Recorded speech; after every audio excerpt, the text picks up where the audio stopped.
Bonjour. Bonjour. Je crois que nous sommes en direct, un peu en retard.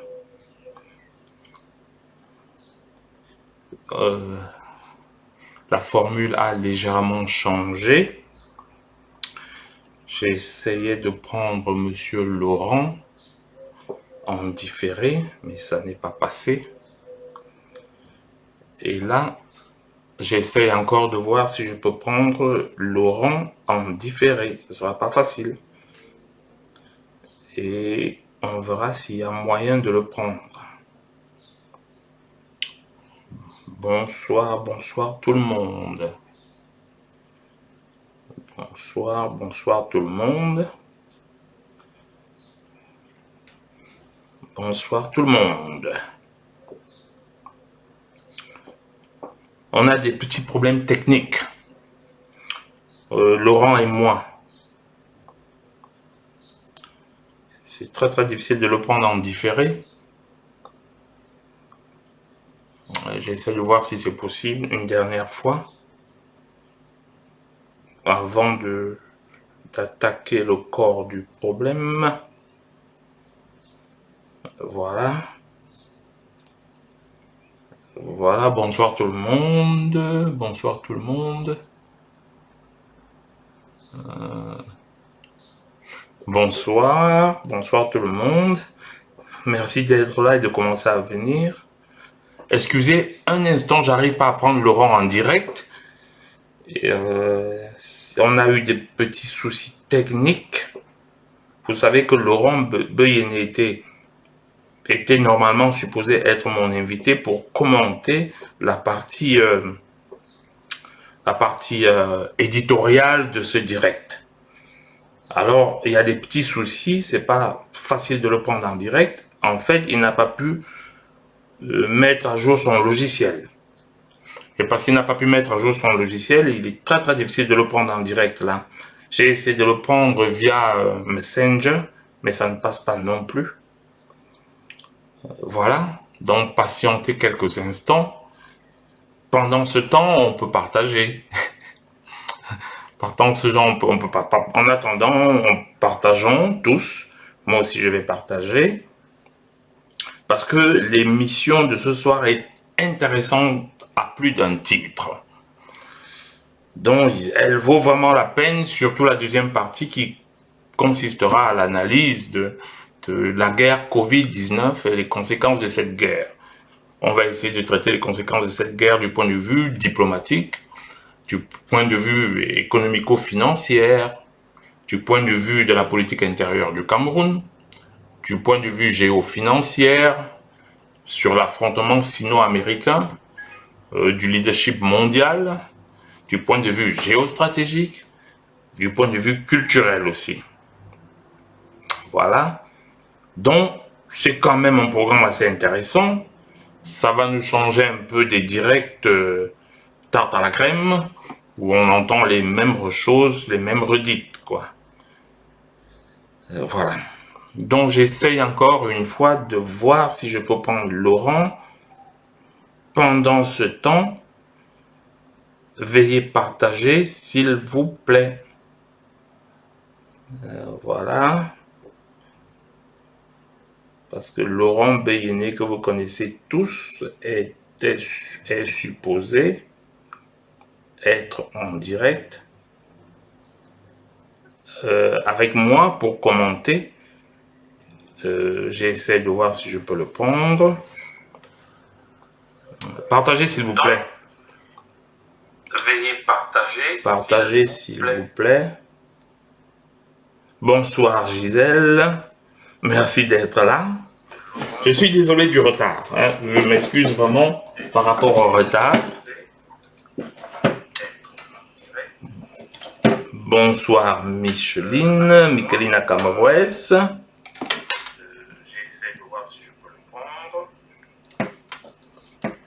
Nous sommes légèrement en retard.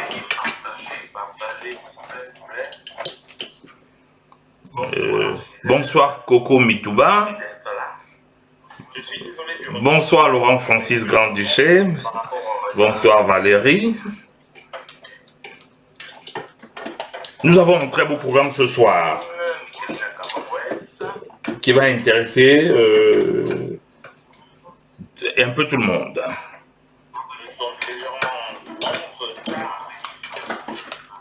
Excusez le petit bruit de fond, j'essaie de prendre mon écouteur pour avoir un retour. Bonsoir Coco Mitouba.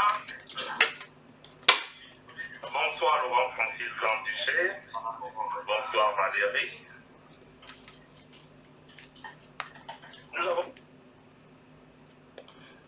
Bonsoir tout le monde. Bonsoir Mérémé Tchoum. J'espère que je prononce bien votre nom. Je partage avec vous en attendant. On essaye de voir si entre-temps Laurent pourra venir nous rejoindre. Voilà, je partage. Voilà.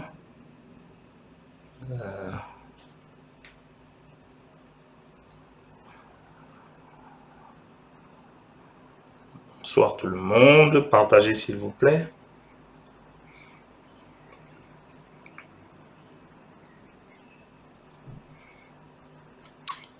Je fais comme vous, je partage. Nous avons un très beau programme ce soir. On aura une partie éditoriale, que j'appelle mon éditorial, parce que moi je ne me considère pas comme un blogueur, je me considère comme un éditorialiste, essayiste, où on va pouvoir parler de l'affaire qui oppose M. Beyne Laurent à M. Mbarga. On va essayer d'analyser ça. Bon, et puis la deuxième partie de l'éditorial, on devrait parler un peu de tout ce qu'il y a eu autour du chef de l'État, ceux qui le recherchaient. On va essayer d'analyser ça. C'est les deux premières parties que j'appelle l'éditorial. Ça va durer 15 minutes, 20 minutes, et puis on va passer à l'analyse la plus intéressante. L'analyse la plus intéressante, c'est d'analyser le Covid-19 dans ses conséquences. Dans ses conséquences diplomatiques et géopolitiques, parce qu'il y en a, les conséquences financières et économiques, géo-financières et économiques, parce qu'il y a eu des conséquences au niveau du Cameroun, et il y a aussi des conséquences au niveau mondial. Donc il y aura des conséquences politiques sur la politique intérieure du Cameroun, des conséquences géofinancières. On va aussi un peu analyser les conséquences sur l'affrontement qui oppose la Chine et les États-Unis dans le leadership mondial.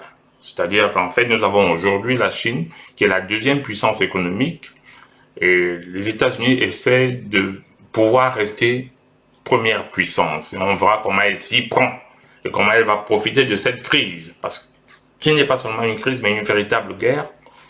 Et ce n'est pas moi seulement qui le dit. Le chef d'État français l'a dit 6 fois. Donc, assez. Pendant ce temps, je partage avec vous. Je vais partager dans certains groupes. Voilà. Voilà.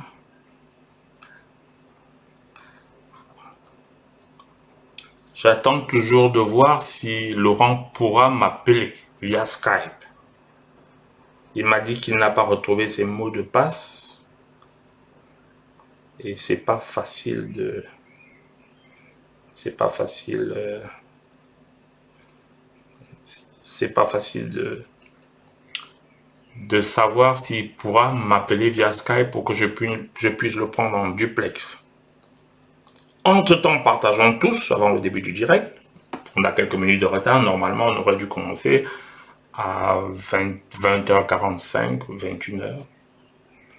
On a quelques... Tout le monde pourra participer au direct. Enfin, les gens qui peuvent m'appeler via Messenger, ils pourront m'appeler aussi oralement pour poser des questions. Parce que ça sera quand même très, très intéressant. Voilà.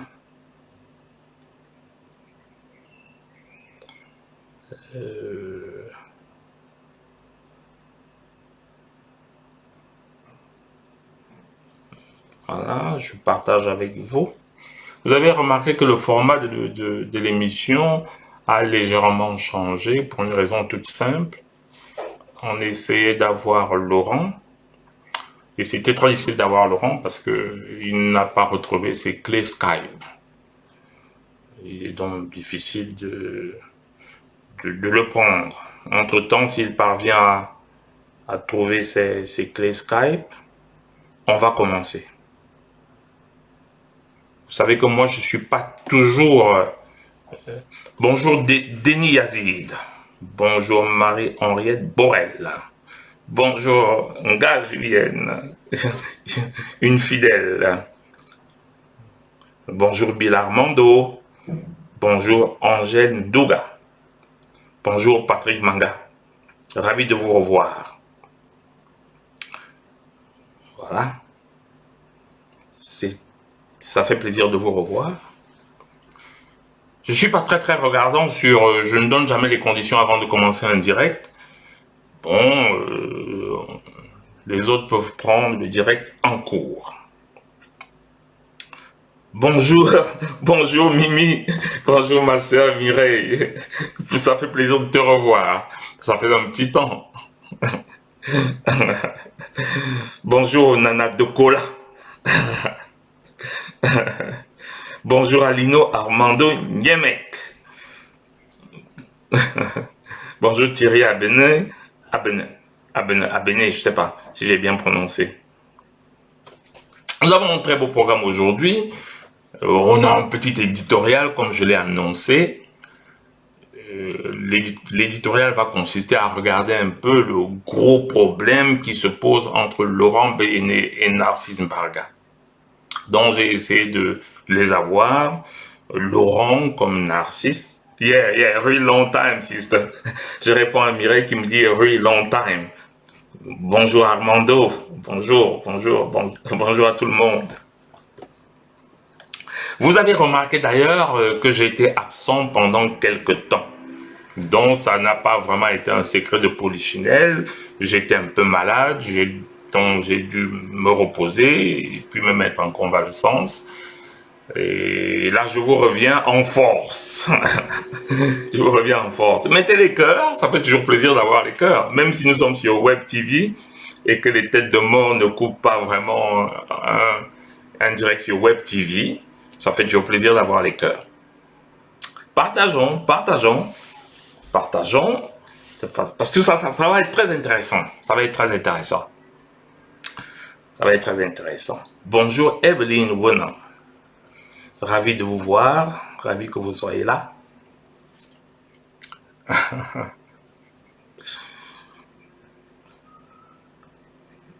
Je monitore, je regarde avec mon smartphone pour voir qui est là. Ouais, bonsoir Yaziz Bélan Kolo. J'étais un peu malade, Denis. Et après ma maladie, j'ai pris un petit temps de convalescence, donc de repos total. Bonjour Mérimé Tchousetoum. Bonjour Achille Belinga. Bonjour Julien Nga. Ça fait plaisir de vous voir. Hein? Ça fait plaisir de vous voir tous là.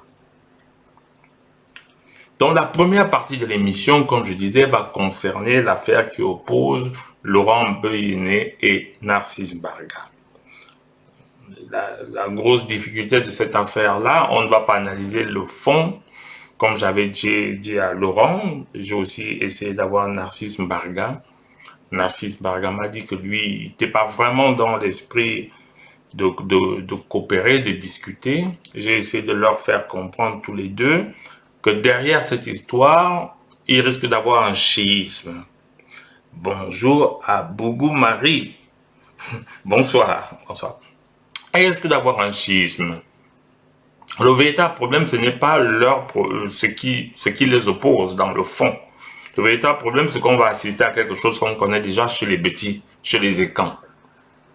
Nous allons assister à une réalité pour laquelle nous allons voir une grosse séparation entre les Écans Bétis qui vont suivre Narcisse Mbarga et les Écans Bétis qui vont suivre Laurent. Donc j'ai essayé de leur faire comprendre que dans l'état actuel des choses, ce n'est pas souhaitable. Donc j'ai essayé de parler à tous les deux parce que je suis leur aîné. j'ai essayé de leur dire que c'était pas la meilleure solution, c'était pas la meilleure chose à faire. Donc, qu'ils essayent de mettre de l'eau dans leur moulin et qu'ils essayent d'arranger ça. Parce que sinon, nous allons dans un fractionnement. À cet effet, j'ai invité Laurent Beyene sur le plateau. Je devais le prendre en duplex, mais il a oublié tous ces mots de passe pour pouvoir le prendre en duplex. Et j'ai essayé de voir si je peux le prendre par Messenger. Ça aussi, ça ne passait pas, parce que je viens de mettre à jour mon serveur et il a installé une nouvelle version de Edge. Et je vais regarder ça un peu beaucoup plus tard. Donc, ça c'est le gros problème. Si pour moi il n'y a pas de problème, c'est juste deux personnages qui ont chacun des followers. Je n'aime pas le mot follower, mais qui ont chacun des personnes qui sont qui les suivent. Et ces personnes-là risquent de suivre l'un et l'autre. Il y aura une cassure. Et comme c'est tous des petits, comme c'est tous des écans, il y aura donc un schisme. Et ça va affaiblir le combat global qui consiste à vouloir rassembler les petits des écans. Donc je leur ai dit à tous les deux, Narcisse Margama dit clairement que lui n'était pas prêt à négocier, sauf si Laurent lui demande des excuses. Et Laurent, lui, m'a clairement dit qu'il était prêt à coopérer parce qu'il a eu aussi des disputes avec Majesté Atebankou. Bonjour, Mesdames Majo Clarel. Bonjour, ma sœur. Donc, il m'a dit que lui aussi, il était prêt à faire des concessions comme il les avait faites avec Atebankou. Donc, j'ai pensé que si je les avais tous les deux sur le plateau, on aurait pu avoir une discussion qui allait permettre de leur faire comprendre à tous les deux qu'il y va de l'intérêt, même de la communauté Betty, que les blogueurs Betty qui ont des followers ne se mettent pas dans des situations délicates. Sinon, c'est pas vraiment une bonne idée. Bon, j'ai pas pu avoir Laurent. Et puis, j'ai pu avoir Narcisse Mbarga qui, lui, il a dit qu'il ne voulait pas se sentir comme dans un tribunal. Je lui ai dit que c'était pas vraiment ça. C'est pas un tribunal. C'est juste une tentative de réconciliation sous l'égide, sous le chapeautement de quelqu'un qui est l'aîné des deux. Je pensais que c'était de ma responsabilité d'aîné d'essayer de les réconcilier. De toutes les façons, tous les deux ont le message. On va voir comment ils vont réagir. On va voir. Oui, bonsoir Laurent, tu es en direct là. On n'a pas pu savoir, j'ai pas pu t'avoir en duplex, mais tu regardes le direct, c'est une très bonne chose. Donc je vous exhorte, toi tu m'as déjà dit que tu es prête à te réconcilier. J'ai vu Narcisse Para qui m'a dit que lui, il va absolument qu'on lui demande des excuses parce qu'il estime que il a été bafoué. Donc parlez-vous. Essayez de voir. Oui, Laurent, je sais que tu es là. Je sais que tu es là. Mais je ne peux pas te prendre parce que moi, je peux pas te prendre sur le smartphone. Je peux pas te prendre sur le smartphone. Bon, aussi, je peux te prendre sur le smartphone, mais on ne te verra pas. On ne te verra pas puisque mon smartphone n'est pas connecté. J'utilise mon smartphone juste pour voir ce que vous voyez. Mais si je te prends là sur le smartphone, tu ne pourras pas apparaître en direct. Bah, sauf si je fais ça. À ce moment, alors, tu pourras apparaître là. Mais je trouve que quand je fais ça, l'image n'est pas belle. Donc, en tout cas, tu es là. J'ai envoyé le message. Essayez de vous entendre, essayez de comprendre qu'il y va de l'intérêt des petits. Donc, apaisez-vous d'abord un tout petit peu et essayez de voir comment vous pouvez arranger, en tout cas pour que la fracture ne soit pas une fracture publique solennelle. Très bien. Ça, c'était la première partie. J'aurais voulu aussi que Laurent commente avec moi la suite. Parce que dans l'actualité, on a vu beaucoup de problèmes et beaucoup de personnes qui évoquaient, qui invoquaient, qui demandaient où est son excellence PB Cube. Je vais l'appeler courtoisement PB Cube parce que c'est son excellence Paul Barthélemy Biabimvondo. Donc pour moi, je vais l'appeler affectueusement PB Cube.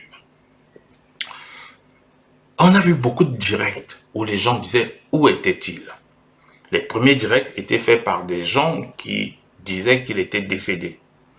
Ça manque d'élégance, mais pour ceux qui faisaient ces directs, on ne s'attendait pas à ceux qui disaient beaucoup d'élégance. Ça manque de tact, mais bon, ils étaient dans leur logique. Là où ça s'est gâté, c'est quand des personnes qui étaient piaïstes, républicains, jouaient le même jeu. C'est-à-dire qu'ils demandaient, mais où êtes-vous, son excellence, pour les plus polis. Et c'est là où la vraie question s'est posée. Est-ce que les Camerounais savent ce qu'on appelle la préséance? Quand on s'adresse à un chef d'État, il y a ce qu'on appelle la forme. La première chose, c'est la forme. La façon dont on s'adresse à un chef d'État. On ne peut pas prendre un direct et s'adresser à un chef d'État, de surcroît chef des petits, chef des écans, comme si on s'adresse à monsieur tout le monde. Nous tous, nous avons grandi dans les familles. On n'allait pas frapper à la porte de la chambre de notre père comme on veut. Quand il dormait, on n'osait pas frapper à la porte. Donc il y a des préséances avant de prétendre même pouvoir s'adresser et envoyer ses doléances au chef de l'État. On appelle ça la bonne éducation. Bonjour Mbombo, tu as pu avoir quelques minutes pour te connecter, je sais que tu es en train de travailler. Bonjour Boulé, Adèle Boulé. Bonjour Germaine Bilogé. Bonjour Negroni Boïka. Vous avez quelques minutes de retard, mais on n'est pas encore très loin dans l'émission. J'étais juste en train de commenter l'actualité. Donc, il y en a donc qui ont donc prétendu que son excellence PB Cube avait le droit de demander où il était parce qu'il était leur père. Donc, d'accord. Mais que ce soit votre père biologique, votre père moral, votre père spirituel, entourez-vous de quelques commodités, avant de l'invoquer ou de l'évoquer. J'appelle ça la bienséance. J'appelle ça de la préséance. Vous avez un écho? Comment ça se fait? Moi, je suis en train de vous monitorer là, mais je n'entends pas l'écho. Vous avez l'écho? Expliquez-moi si vous avez un écho. Mbombo, tu dis que tu as l'écho, mais tu es la seule personne à me dire que tu as un écho. Moi, je n'ai pas l'écho quand je monitore, quand je me connecte. Quelqu'un d'autre a l'écho, s'il vous plaît? Bonjour, Negroni Boïka. Je sais que tu es au boulot. Mbombo aussi est au boulot. C'est pas grave, mais ça fait plaisir de voir que vous regardez, même si vous êtes au travail. Non, Martin Thierry n'a pas d'écho. Mbombo, tu es la seule à avoir un écho. Tu es la seule, hein? Parce que Thierry Martin dit qu'il n'a pas d'écho. Naomi Mendo n'a pas d'écho non plus.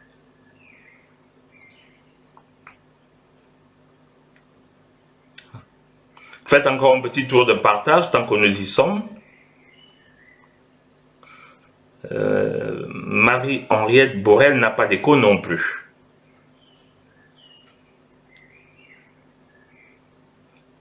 Voilà, Mireille Piazzo n'a pas d'écho non plus.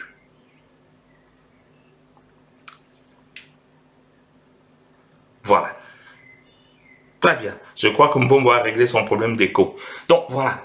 Globalement, je disais ceci, qu'il y a eu l'affaire Laurent B et Narcisse Mbarga. Je crois qu'ils sont assez grands pour comprendre que nous n'avons pas besoin d'un chiisme actuellement. En tout cas, la communauté Béti, et qui est un sous-ensemble de la communauté Ekan. Bon, s'ils peuvent s'arranger, ce serait pas mal. Donc, je disais que j'avais contacté Laurent. Il m'a dit que lui, il n'a pas de problème, que lui, il a déjà eu des problèmes à Tebancourt qui les a arrangés. Donc voilà. J'ai essayé d'avoir Narcisse et je lui ai dit, lui il est un peu plus remonté, il estime, bonjour Destiny, Minkwa, merci pour le cœur. Voilà. Donc, ils vont s'arranger en grandes personnes. Deuxième partie de l'actualité, moi ça m'a choqué de voir les appels au chef de l'État. Venant de l'autre partie, ils étaient en train de jouer leur rôle, qui demandait s'ils étaient vivants ou pas vivants. C'était de bonne guerre. Mais quand les biaïstes, les républicains et les patriotes, entre guillemets, moi je préfère dire républicains étant les personnes qui acceptent les lois de la République, telles que nos institutions le prévoient. Voilà. Quand ces gens vont aussi se connecter et demander où est le chef de l'État, faites-le, d'accord, c'est votre droit, mais faites-le avec un minimum de préséance. Dites-vous quand même que ça reste le chef de l'État, ça reste le patriarche Ekan, ça reste le patriarche Betty. S'il vous plaît, quand vous vous adressez avec lui, demandez-vous quelles sont les préséances, quel est le début, qu'est-ce qu'on fait. On peut écrire à un chef de l'État, on peut s'adresser à lui dans un direct, d'accord, parce que les directs existent, mais de grâce. N'oubliez pas qu'il y a un minimum de ce qu'on appelle la forme, la bienséance. Demandez-vous si vous avez utilisé la forme. Demandez-vous si vous avez utilisé la bienséance avant de vous adresser à lui. C'était mon point de vue. Mon petit coup de gueule en tant qu'éditorialiste, polémiste. Ça, c'était la première partie que j'appelle l'éditorial de Ham, que je fais souvent en 15 minutes, où j'essaie de donner un point de vue sur ce que j'estime avoir été l'actualité et le remue-ménage sur le web, sur l'actualité du web. Bon, ça permet de commencer gentiment l'émission avant d'attaquer le fond. Très bien. Faisons un petit tour de partage, à nouveau, parce que ça fait toujours plaisir de savoir qu'on est partagé. Surtout qu'après, ça permet aux personnes qui ne sont pas connectées de revoir l'émission beaucoup plus tard. Très bien. Ceci dit, nous allons attaquer le plus gros, c'est-à-dire le Covid-19. Le Covid-19, c'est pas seulement quelque chose de sanitaire. C'est pas seulement un incident sanitaire. Vous allez pouvoir poser des questions si vous voulez après, parce qu'il y a 2-3 personnes qui vont poser des questions. Je voudrais aussi m'arrêter avant d'attaquer la guerre Covid-19, parce que c'est vraiment une guerre, ça a été une guerre. Il y a 2-3 personnes qui m'ont demandé de parler un peu de la notion de fédération. Parce qu'on entend beaucoup de personnes qui parlent de la fédération Ekan. C'est-à-dire qu'en fait, ils aimeraient que le Cameroun devienne un État fédéral. Je vais juste dire une chose. Tous les pays ne sont pas les États-Unis et il faut faire attention quand on met le doigt dedans. Je vis en Belgique. La Belgique est un royaume fédéral. Et je peux vous dire que l'État fédéral, du point de vue constitutionnel, a changé de forme. Et à chaque élection, les gens redemandent de changer la forme. Parce qu'un État fédéral, ce sont des entités qui décident de partager ensemble des compétences. Ne l'oubliez pas.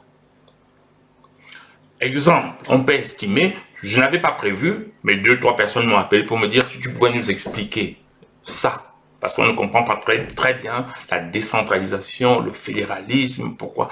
Voilà. Un État fédéral, c'est un État fait d'entités fédérées. Et ces entités fédérées décident de partager des compétences. Exemple, un État et qu'on peut naître, petit, une entité, on ne peut pas parler d'État, mais d'entité. On peut l'appeler aussi un État fédéré. À côté de ça, on peut avoir un État du Nozo. On ne sait pas. Peut-être 2 États du Nozo. Peut-être même un État qui veut la sécession. Il peut avoir un État fédéré au nord, musulman. Là aussi, il faut bien savoir qui sera et qui ne sera pas. Parce que les Bétis ne sont pas musulmans. Les Écans ne sont pas musulmans. Donc, quand on est musulman, on n'est forcément pas équin. Voilà, c'est un fait.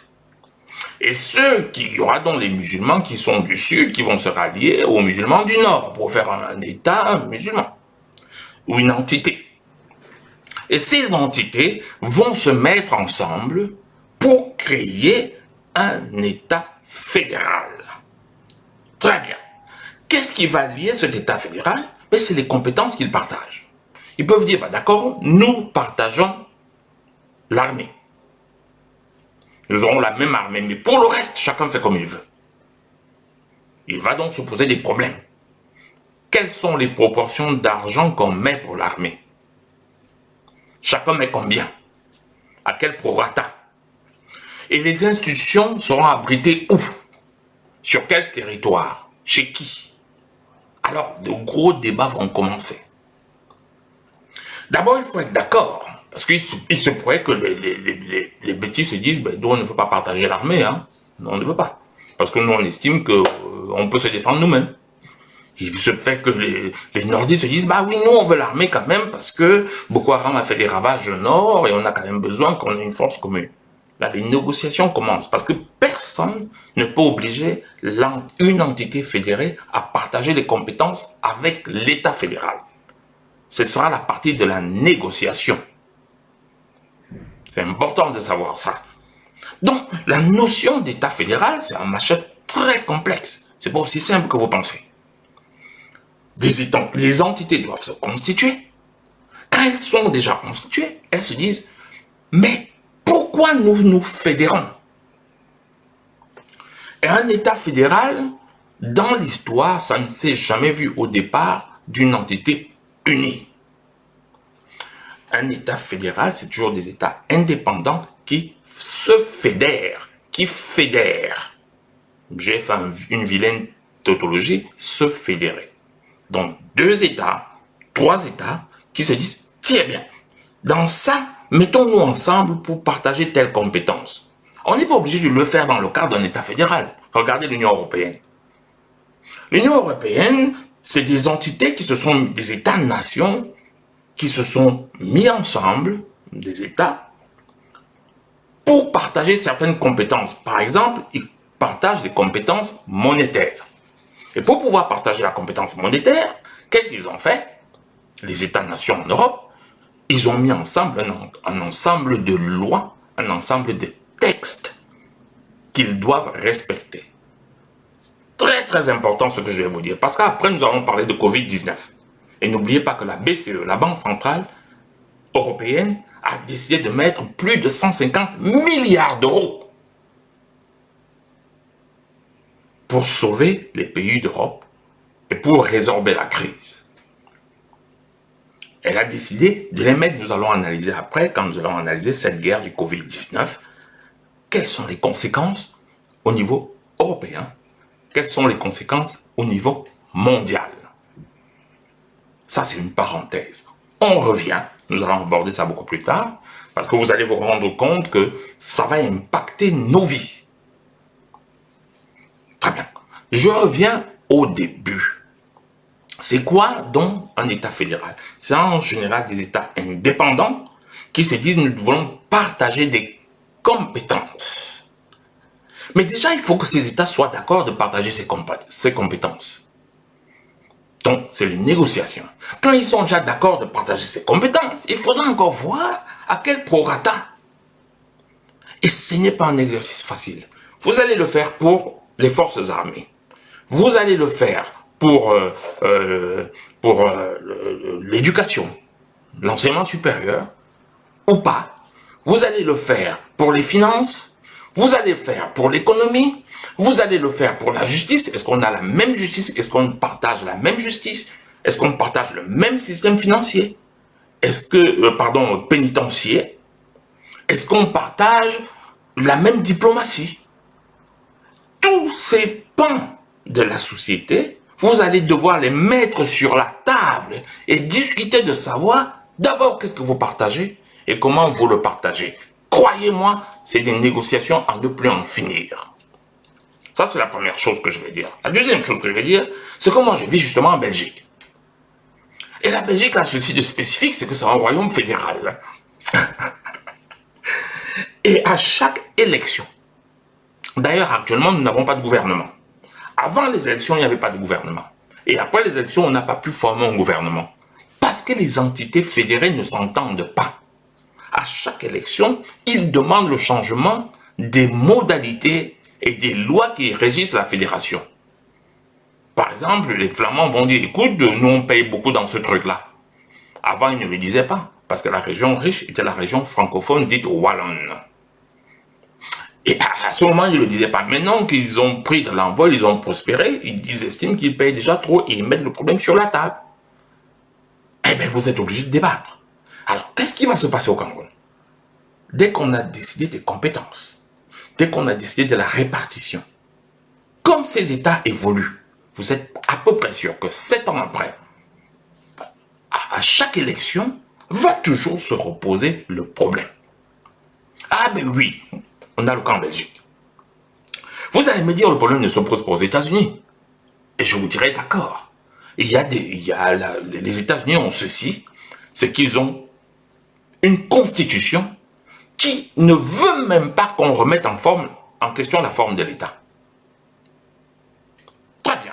Mais en Belgique, au Cameroun, en Belgique, on peut remettre en question la forme de l'État. Au Cameroun, demander un État fédéral, ça suppose que nous allons d'abord nous dissocier, parce qu'on ne peut pas fédérer quelque chose qui est uni. Fédérer veut dire unir. Ça suppose que nous allons d'abord nous dissocier, donc sécession, que vous le vouliez ou pas. Et c'est après la sécession qu'on va dire, nous nous refédérons pour mettre les compétences en commun. Donc ça passe par une sécession, que vous le vouliez ou pas.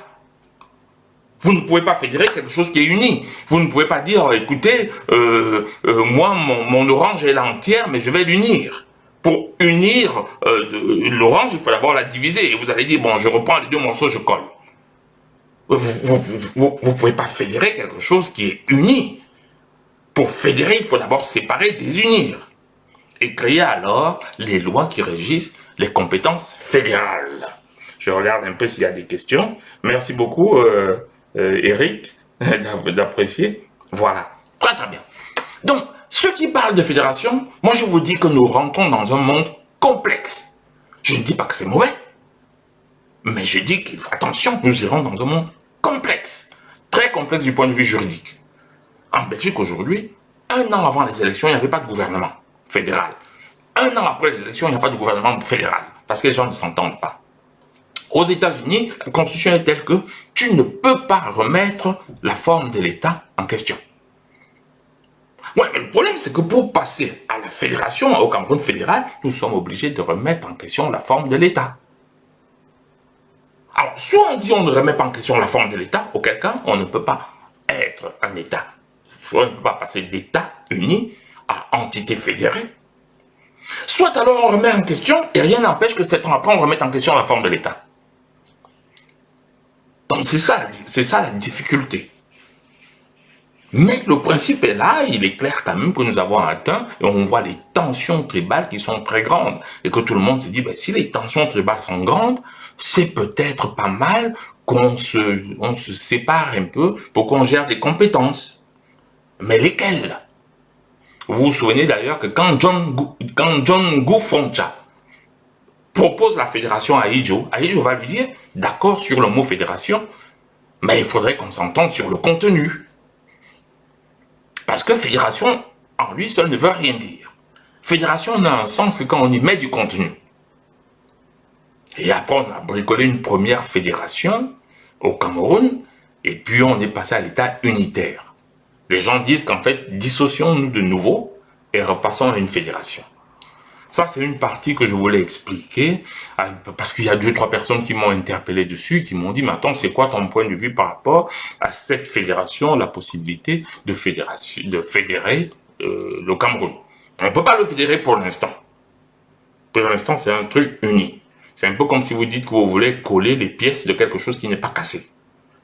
Pour fédérer, parce que fédérer, ça veut dire lier. Pour fédérer, il faut d'abord commencer par une sécession.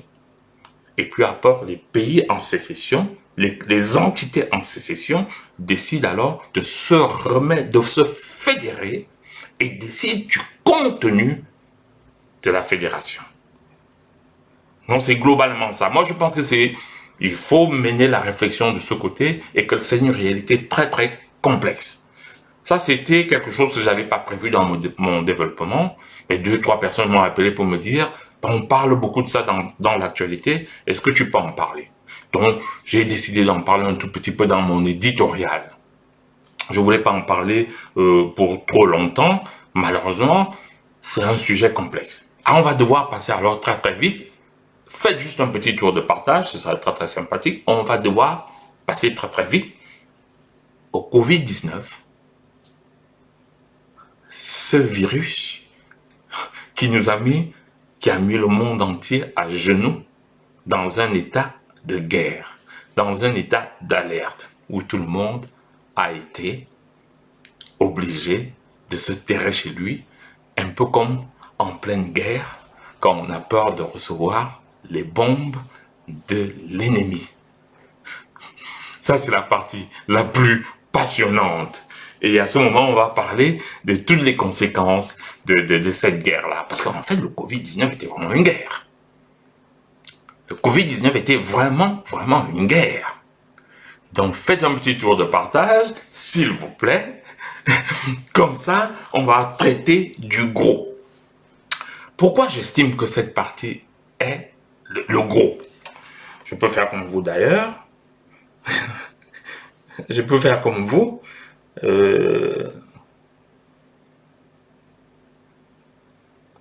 Oui, je lis quelques réactions.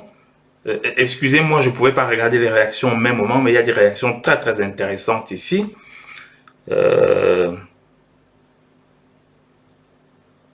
Oui, Madame Germaine Bilogué me dit qu'elle est pour la fédération. Je suis d'accord, Germaine. Je n'ai pas dit qu'on soit contre la fédération. J'ai juste dit, voilà ce qui nous attend si on va aller à la fédération. Je n'ai pas dit que je suis contre. Je suis d'accord qu'il y a des problèmes. Voilà. Mais je vous dis, si vous voulez faire la fédération, voilà ce qui va se passer. Que vous le vouliez ou que vous ne vouliez pas, vous allez passer par une sécession et vous allez passer par des lois qui nous fédèrent.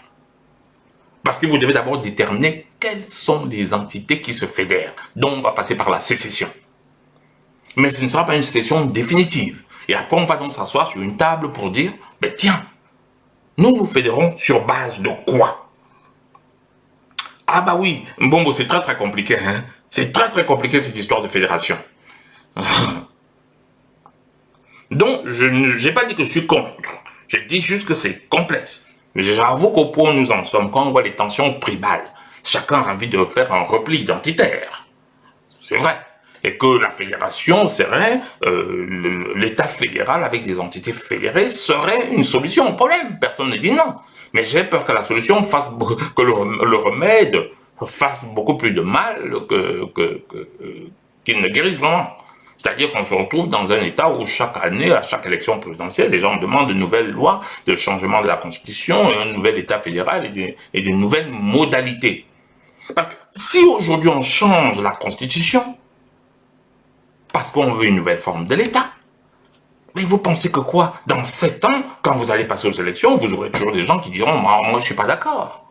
Et c'est ça la différence avec les États-Unis. C'est qu'on ne supporte même pas que vous évoquiez le changement de la Constitution. Parce que quand vous touchez une fois, ben vous allez toucher plusieurs fois.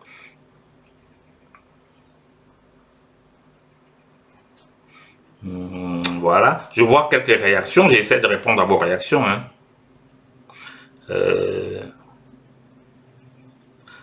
La Confédération helvétique est une réussite. On peut juste réajuster notre modèle au Cameroun. Et ça, pourquoi pas? Je n'ai pas dit non. Hein. Je n'ai pas dit non. Je ne connais pas la Confédération helvétique. Je ne la connais pas. Mais je vous dis aujourd'hui, votre confédération helvétique, première question que je vais te poser, Germaine Bilogué, est-ce que la confédération helvétique a un Boko Haram à ses portes? Parce qu'aujourd'hui, si vous mettez Boko Haram à la confédération helvétique, Boko Haram armé, mais il rase la Suisse en 2 temps 3 mouvements. Je dis bien 2 temps 3 mouvements. Vous allez vous rendre compte que la Suisse a ceci, c'est un modèle. C'est un modèle parce qu'ils ne sont pas attaqués, ils sont au cœur de l'Europe. Ils ne sont pas attaqués par les trucs, Mais nous, en Afrique, on a Boko Haram, on a la Seleka, on a eu des guerres. Il y a Kadhafi qu'on a tué. Et toutes les armes de Kadhafi traînent entre les mains des terroristes. Or, si tu formes un micro-État, supposons que le Nozo se ferme en un micro-État, mais je vous assure, vous avez vu en République centrafricaine ce qui s'est passé? Une petite armée de gens en pieds nus, avec des bâtons, ont renversé un État. Un État fort doit avoir une armée qui défend ses frontières. Et M. Paul Biya, que j'appelle affectueusement PB Cube, Paul Barthélemy Biya Bimbondo, vous avez vu? Il a anticipé sur tout ça. Nous avons le BIR. Et devant le perron de l'Élysée, il a dit, c'est pas le Boko Haram qui nous fera peur. Et il a démontré, malgré tout ce qu'on a dit. Ah, il fait la déclaration de guerre au perron de l'Élysée, ceci, cela. Mais le Boko Haram, qu'est-ce qu'il est devenu? Rien. On n'en parle même plus. Muselé. On a eu la Seleka à l'est du Cameroun. Si on n'avait pas été un État avec une armée solide, on n'aurait pas pu. Très bien. Donc, là, ça pose un problème. Tu prends le cas d'un pays, la Suisse, qui n'a pas de terroristes qui l'entourent. Mais imaginez alors qu'on se divise en petits États et que nous ne partageons pas l'armée. Quand on attaque le Nozo, vous croyez que le gars du BIR au sud va aller défendre? Je vous dis que Boko Haram rase le nord en 3 secondes. Mais c'est parce qu'il y a eu tout un BIR de tout le pays, de tous les enfants du pays qui sont allés dire « nous défendons notre terre ». C'est pour ça que le nord n'a pas été pris d'assaut par Boko Haram. C'est parce que le BIR est là que la Seleka ne nous a pas pris la moitié de l'Est. Donc ton cas est très très bien, Germaine Bilogué. Mais la Confédération helvétique n'a pas de terroristes à ses portes. Oui, Martin Thierry prend le cas de la Russie, très très bien, c'est un très bon cas, mais il faudrait penser à développer certaines choses et prendre en compte les réalités qui sont des réalités géostratégiques. C'est-à-dire que vous ne tenez pas compte du fait qu'on est en Afrique, le problème ne sera pas vraiment résolu. Oui, Gisèle, en effet, on peut faire une fédération culturelle, c'est-à-dire qu'on partage tout sauf la culture. Ou alors on peut dire qu'on ne partage que... La véritable question, c'est qu'est-ce que nous partageons? Quelles sont les compétences de l'État fédéral? Qu'est-ce que nous partageons dans les entités fédérées? C'est ça la question. Sinon, le mot fédération reste une coquille vide.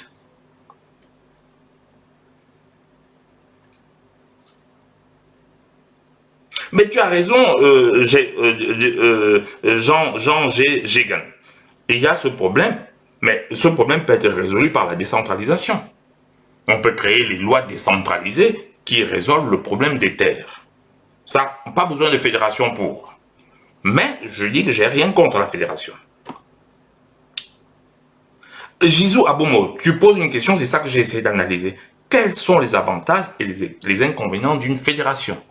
La fédération, d'abord, il faut savoir qu'il n'y a pas une fédération. La fédération helvétique n'est pas la fédération américaine. C'est deux fédérations tout à fait différentes. Donc, dans une fédération, on peut dire, par exemple, la chose qu'on partage le plus souvent dans les États, dans les fédérations, c'est l'armée. Il y a une armée américaine, mais il n'y a pas une armée des États. Ça veut dire que quand un seul des États américains est attaqué, c'est l'armée américaine qui va. Oui, mais il y a d'autres parties. Quand vous voulez former une armée, vous allez vous arranger à ce que chaque État donne l'argent pour former l'armée. Voilà. Donc, il y a des avantages dans un État fédéral, il y a des inconvénients. Ça, c'est clair. On peut faire tout un débat dessus. Si tu veux, je ferai une émission dessus où j'explique les avantages d'une fédération et les inconvénients de la fédération. Les inconvénients, c'est que la fédération enlève des forces à l'État. Parce que quand nous sommes nombreux, nous sommes beaucoup plus forts. Mais le problème, c'est que quand nous sommes nombreux et que nous ne sommes pas encore une république comme la France, c'est-à-dire qu'il y a encore des réalités tribales qui régissent nos comportements.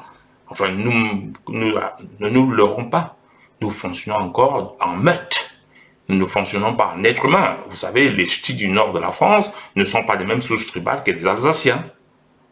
Mais vous n'avez jamais entendu qu'ils se discriminent du point de vue tribal. Nous, en Afrique, on en est encore là. C'est un fait, on ne peut pas le changer. C'est-à-dire que, bon, voilà, on fonctionne de façon tribale, on vote de façon tribale.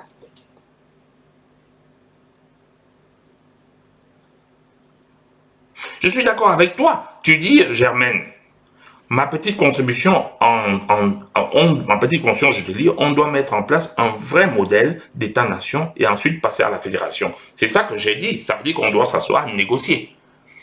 Et ces négociations seront longues et fastidieuses parce qu'il faut constituer les États, les entités fédérées, désigner les représentants de ces entités fédérées aux tables des négociations et alors négocier de qu'est-ce qu'on partage. Mais ça, vous ne pouvez pas forcer quelqu'un à partager avec vous des compétences qu'il ne veut pas.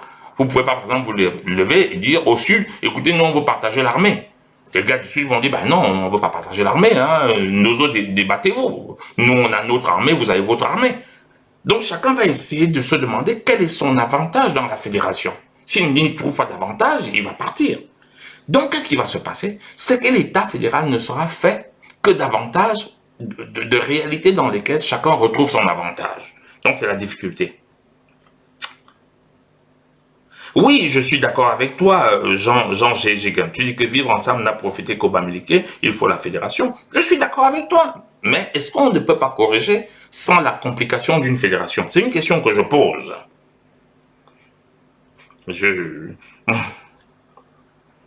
Voilà, je vois. L'Afrique n'est pas prête, ça c'est le point de vue de Mimi. Voilà, je regarde un peu quelques réactions pour essayer de vous répondre. Bonsoir Sami Modou, bref.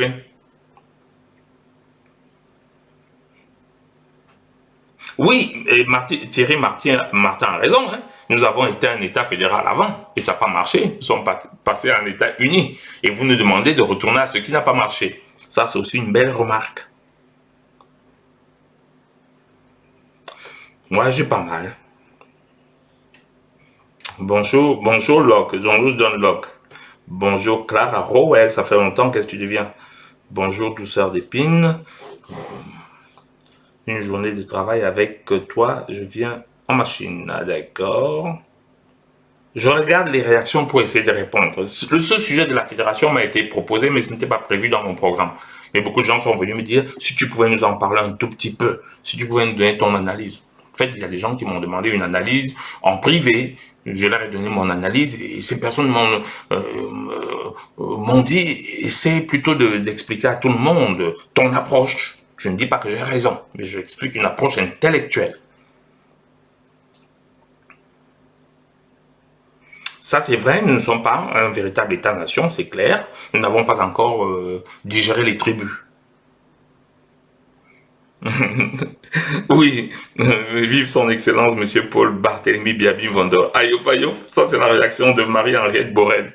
PB Cube, c'est comme ça que je vais l'appeler respectueusement. Son excellence PB Cube. On partage beaucoup dans la culture, selon la vue des Manu Negro Boico.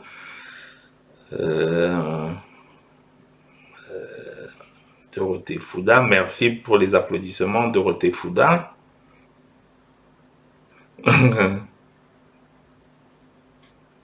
Oui, c'est vrai, Jésus Abomo, c'est vraiment la question du fédéralisme mérite tout un direct spécial. Je voulais l'aborder comme ça en introduction parce qu'on en a parlé, mais ça mérite vraiment qu'on revienne et qu'on parle dessus. Merci Fouda Dorothée pour le côté plus intéressant.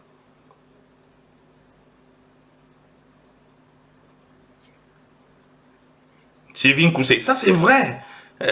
Si, Sylvine Coussé, c'est vrai que dans le cadre de la centralisation, il y a des limites. Mais bon, il faut bien regarder si le remède, bonsoir Solange, Miriscan, salut cousine, il faut bien regarder si on ne fait pas pire que le remède. Si le remède n'empire pas la maladie, c'est-à-dire qu'en allant vers la fédération, on peut se retrouver dans une situation où le remède fait pire que le mal. Parce que le même problème va se retrouver, on sera un État fédéral et chaque entité fédérée sera faite d'ethnies qui se regardent en chien de faïence. Comment voulez-vous partager des compétences avec quelqu'un quand vous êtes en couteau tiré? C'est à couteau tiré. Et si vous n'aimez pas les gars du Nozo, vous n'allez pas dire, écoutez, asseyons-nous, nous allons partager l'économie. nous allons partager la finance, nous allons partager l'armée, nous allons partager les programmes scolaires. Forcément, chacun va se dire, je partage avec toi si j'y trouve un intérêt. Alors, dès que tu vas dire partageons ça, l'autre dit, ah non, ça ne m'intéresse pas. Partageons plutôt ça. Tu vas regarder, est-ce que j'ai intérêt? Non, non, ça ne m'intéresse pas. Partageons plus ça. Non, ça ne m'intéresse pas. Mais qu'est-ce qu'on va faire? Donc, on est en train de parler d'un système complexe. Monsieur Marco Tsungi, vous lisez s'il vous plaît mon point de vue par rapport à ce que vous avez dit. Je n'ai pas vu parce que ça passe vite. Bonsoir Alima Madeleine. Ça passe vite, j'ai pas vu votre point de vue. Olivier Marco, le BIR est un corps d'élite et non une armée au sens du terme. Il faut bien faire la nuance. Bah oui, d'accord. Ouais, vous avez beau l'appeler corps d'élite, mais une armée, c'est fait de corps d'élite. Alors, l'armée américaine est faite de corps d'élite, les marines, on appelle ça les marines, les Américains disent Marines, c'est un corps d'élite. Vous ne pouvez pas dire que les marines américains ne sont pas un corps d'élite. C'est bel et bien un corps d'élite. Donc ça, c'est pas nous intéresse. Ce qui nous intéresse, c'est qu'ils sont capables de défendre le territoire. En ce sens, c'est une armée. Même si c'est un corps d'élite qu'on peut gérer comme on veut. Enfin, tout le talent de PB-Cube, son excellence PB-Cube, a été de créer une armée alors que le colonisateur attendait de nous défendre. Vous avez vu ce qui s'est passé en Côte d'Ivoire. Gbagbo avait l'armée française sur son sol qui avait des contrats de défense des institutions ivoiriennes. Sauf que qui on a bombardé, c'était le chef de l'État dans le palais. Et vous pouvez remarquer tout le talent de son excellence PB-Cube. Quand les contrats de l'armée étaient finis avec la France, le chef de l'État actuel ne les a pas renouvelés et il était déjà prêt avec le BIR qui n'a fait qu'être renforcé. Voilà. Pour ceux qui parlaient de contrats, les contrats post-coloniaux, ce ne sont pas des contrats figés sur une date, parce qu'il y a eu des modifications et du point de vue de l'armée, il n'y a aucune base militaire sur le sol camerounais. Alors qu'avant, à l'époque d'Aïjo, il y avait des bases militaires sur le sol camerounais. Il y avait des militaires là qui étaient déconseillés. Et quand ce contrat est terminé, son excellence PB-Cube a mis ça de côté. Vous retrouvez tout le talent. Parce que s'il n'avait pas fait ça, on aurait eu exactement la même crise en Côte d'Ivoire avec l'affaire Kanto. Il serait venu, il y aurait une armée sur le territoire camerounais qui serait allée bombarder et tout dit. Dire, nous on met celui qu'on veut. Ça, c'est les conséquences paradoxales de ça. Je vais essayer d'avancer parce que je voulais parler justement du Covid-19 et des conséquences du Covid-19. Le Covid-19, c'était une guerre. Voilà, vous faites un nouveau partage, comme on dit souvent dans les directs. Vous voyez, je commence à avoir les réflexes des véritables blogueurs. Moi, je ne suis pas un blogueur, je suis un essayiste, éditorialiste. Je ne suis pas un blogueur. Donc voilà, mais je commence à avoir les réflexes des vrais blogueurs. Voilà, faites un petit tour. Bonjour Yambala. Bonjour Daoudi. Avant que je n'attaque le deuxième sujet, qui est le plus important, c'est le Covid-19, qui a été qualifié de guerre plusieurs fois d'ailleurs par le chef d'État français. 6 fois. Nous avons vu, et c'est important, qu'on se dise que c'est une guerre, surtout les Africains. Je vais faire un petit rappel, qui sera bref. Après la Première Guerre mondiale, il y a la création de la SDN. Nous en avons parlé avec M. Enon Peyomese. Bonsoir Popompio, Ricardo, ça fait longtemps. Bonsoir Mathieu Menduka. Après la Première Guerre mondiale, partagez un petit tour, parce que là, ça va devenir très très intéressant du point de vue l'analyse financière et géopolitique, géostratégique, géodiplomatique. Alors partagez, parce que ça va être très intéressant après. Donc nous avons le chef d'État français qui nous explique que c'est une guerre. Alors on va d'abord analyser les guerres. Il y a eu la Première Guerre mondiale. En 1900, la Première Guerre mondiale, 14-16. À l'issue de cette guerre, on a formé la SDN. Je ne vais pas rentrer dans les détails. Qu'est-ce que c'est que la SDN, la Société des Nations? C'est la mère de l'ONU. La SDN est donc une société qui était une entité au-dessus des États. même si les États-Unis n'avaient pas ratifié les conventions de la SDN. Le président américain n'avait pas pu faire voter le traité de Versailles par son Sénat. Très bien. Mais, pendant cette guerre-là, nous avons vu que Paris en avait profité pour faire, la France en avait profité pour faire de Paris la capitale diplomatique mondiale. Voilà, ça ce n'est qu'un exemple. C'est ce qu'on appelle la préparation de l'après-guerre. On s'est donc retrouvé avec la SDN, un organe supranational, au-delà des nations. Vous avez le premier exemple le plus simplifié de ce qu'on appelle un ordre mondial. Après la Deuxième Guerre mondiale, pendant même que la guerre était en cours, merci Samy, voilà de Samy. Donc pendant la Deuxième Guerre mondiale, pendant même que la Deuxième Guerre mondiale était en cours, on va préparer l'ONU et tout ce qu'on appelle les institutions de Bretton Woods. Le Fonds monétaire international, la Banque mondiale, et tout ce qui tourne tout autour, l'OMS et tout ça sont venus, voilà. À votre avis, c'était quoi? C'était ce qu'on appelle un ordre mondial. Ça, c'est ce qu'on appelle un ordre mondial. Donc, quand vous entendez souvent le nouvel ordre mondial, vous croyez que c'est quoi? C'est de préparer les institutions, comme l'ONU, qui vont dépasser les États et qui vont vous imposer un ordre. C'est ça qu'on appelle un ordre mondial. Mais l'ONU, elle a été pensée pendant la Deuxième Guerre mondiale pour la remplacer par la SDN. C'est à ce moment qu'on a créé l'OTAN. C'est à ce moment qu'on a eu la guerre froide, parce qu'évidemment, les gens avaient vu. C'est à ce moment qu'on a vu, je vais vous préciser, la création, accrochez-vous bien, du plan Marshall. C'est ça qui s'est passé. Et le plan Marshall, c'était quoi? Les Américains voulaient prêter de l'argent pour la reconstruction de l'Europe. Rappelez-vous, le général de Gaulle avait refusé. Et pourquoi le général de Gaulle va refuser? Parce que la meilleure façon de vous tenir, c'est de vous tenir par la dette. La meilleure façon de vous tenir, c'est de vous tenir par la dette. Vous vous souvenez, nous, pays africains, on nous a qualifiés de pays endettés. Tout le monde sait que nos pays sont endettés. Mais personne ne s'est jamais demandé, ou très peu de gens se sont demandé, où est l'origine de la dette?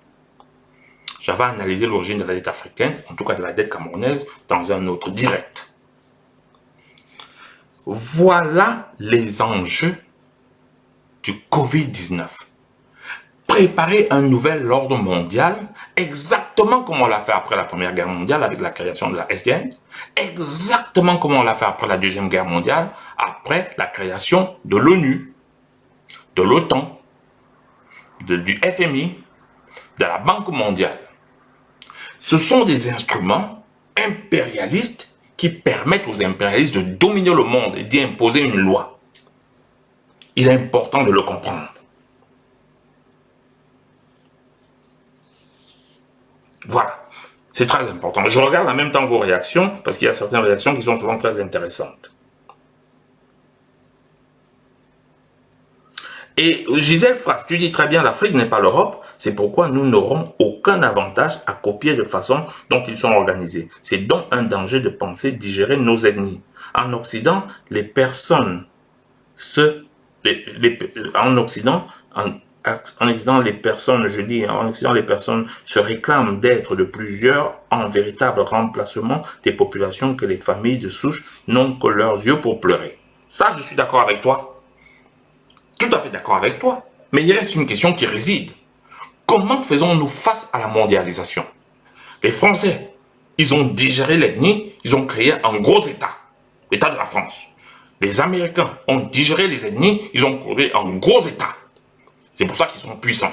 Ce n'est pas la seule raison. On parlera de la raison pour laquelle les États-Unis sont puissants après la création de l'ordre mondial d'après Deuxième Guerre mondiale. Les Chinois aujourd'hui sont la deuxième puissance du monde. Est-ce qu'ils parlent d'ethnie? Non. En fait, notre difficulté, ce n'est pas de digérer les ethnies. C'est d'avoir nos ethnies, nos différences et de nous penser comme appartenant au même État-nation. C'est la difficulté intellectuelle que nous, et c'est le défi des Africains. Kwame Nkrumah disait déjà, les États-Unis d'Afrique. Mais on ne peut pas être des États-Unis d'Afrique tant que nous nous pensons comme des entités ethniques, tribales, en opposition. Nous devons nous penser comme... Moi, je suis fier d'être petit, hein, et comme ça, c'est sûr, je n'ai même pas envie d'appartenir à une autre ethnie. Mais est-ce une raison pour que je prenne le fusil contre un nordiste, contre un musulman? C'est la question qu'on doit se poser. Je ne dis pas d'éradiquer les ethnies. Les ethnies doivent exister. Parce que si on commence à éradiquer les ethnies, on va aussi éradiquer les races. Non, les ethnies doivent exister. Moi, je suis content de voir une fille nordiste typée nordiste, une fille Betty typée Betty, qui est née d'un homme Betty étant un Betty, une fille Bamileke typée Bamileke. Voilà, je suis content de voir ces différences-là. Ces différences-là nous font exister. Mais dans le cas de la constitution d'un État-nation, nous devons faire abstraction de ça.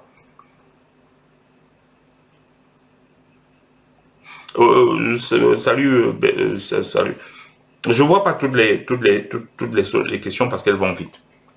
Donc voilà, la solution c'est ça, c'est faire abstraction des ethnies. D'ailleurs, pourquoi on parle de fédéralisme aujourd'hui? C'est parce que nous n'arrivons pas à faire abstraction des ethnies. Si on arrive à dire, toi tu es Bamileke, on vit quand même ensemble, voilà. Et quand il y a des problèmes entre Bamileke, comme il y a des problèmes de terrain, parce que certains pensent que les Bamileke sont envahissants, pourquoi pas? On s'assoit, on met des lois qui protègent tout le monde. Et c'est ça le rôle de l'État-nation. Créer un environnement juridique qui permette à tout le monde de se sentir heureux. Mais ça, on n'est pas obligé de changer la Constitution. C'est mon avis, hein. J'ai juste dit que si on essaie de changer la Constitution, ça sera beaucoup plus complexe. Pourquoi pas? Je ne sais pas si on y arrivera. Je ne vois pas toutes les questions, hein, parce qu'il y a des questions très très intéressantes dans ce truc. Vous pourrez d'ailleurs reprendre contact avec moi parce qu'on pourrait le refaire ce débat, parce qu'il est complexe. Le débat même sur la fédération.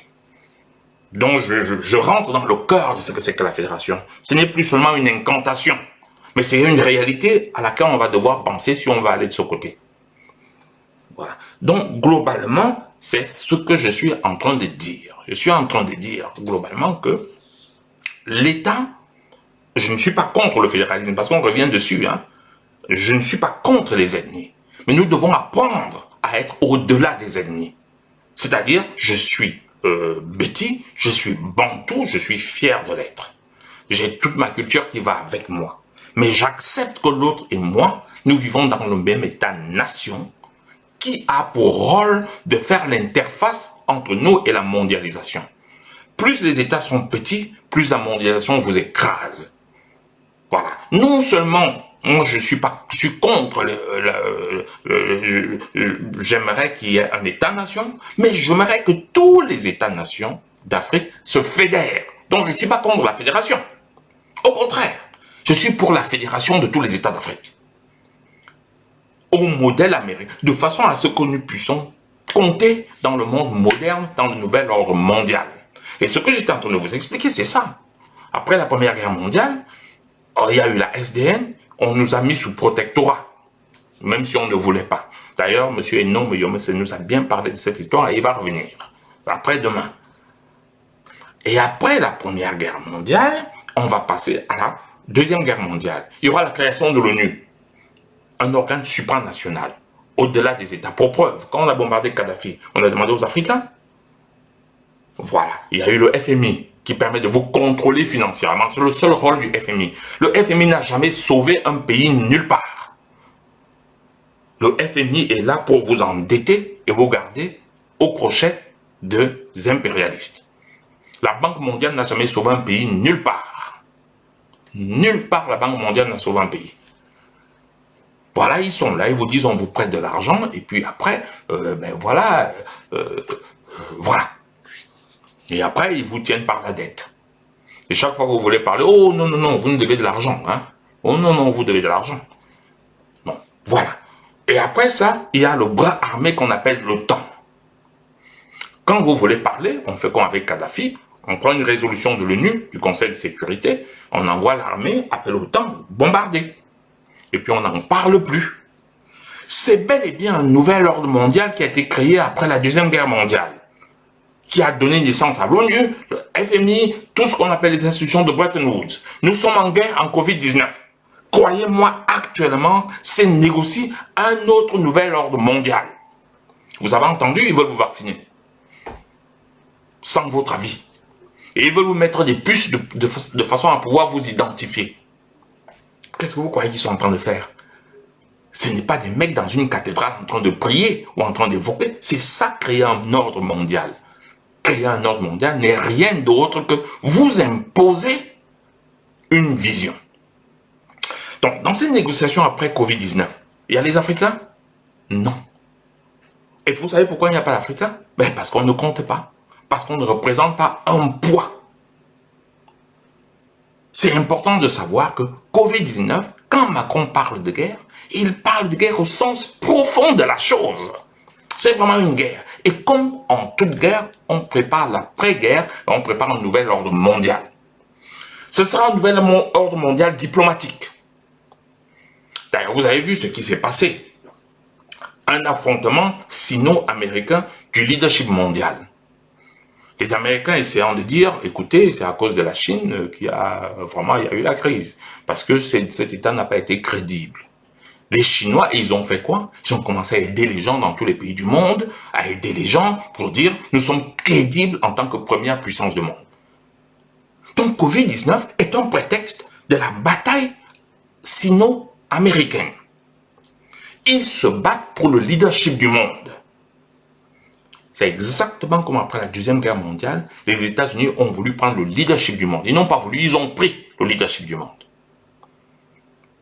Et qu'est-ce qu'ils ont fait? C'est qu'ils ont créé les institutions de Bretton Woods. En 1970, alors qu'après les institutions de Bretton Woods, ils ont dit à tout le monde, non, donnez-moi votre or.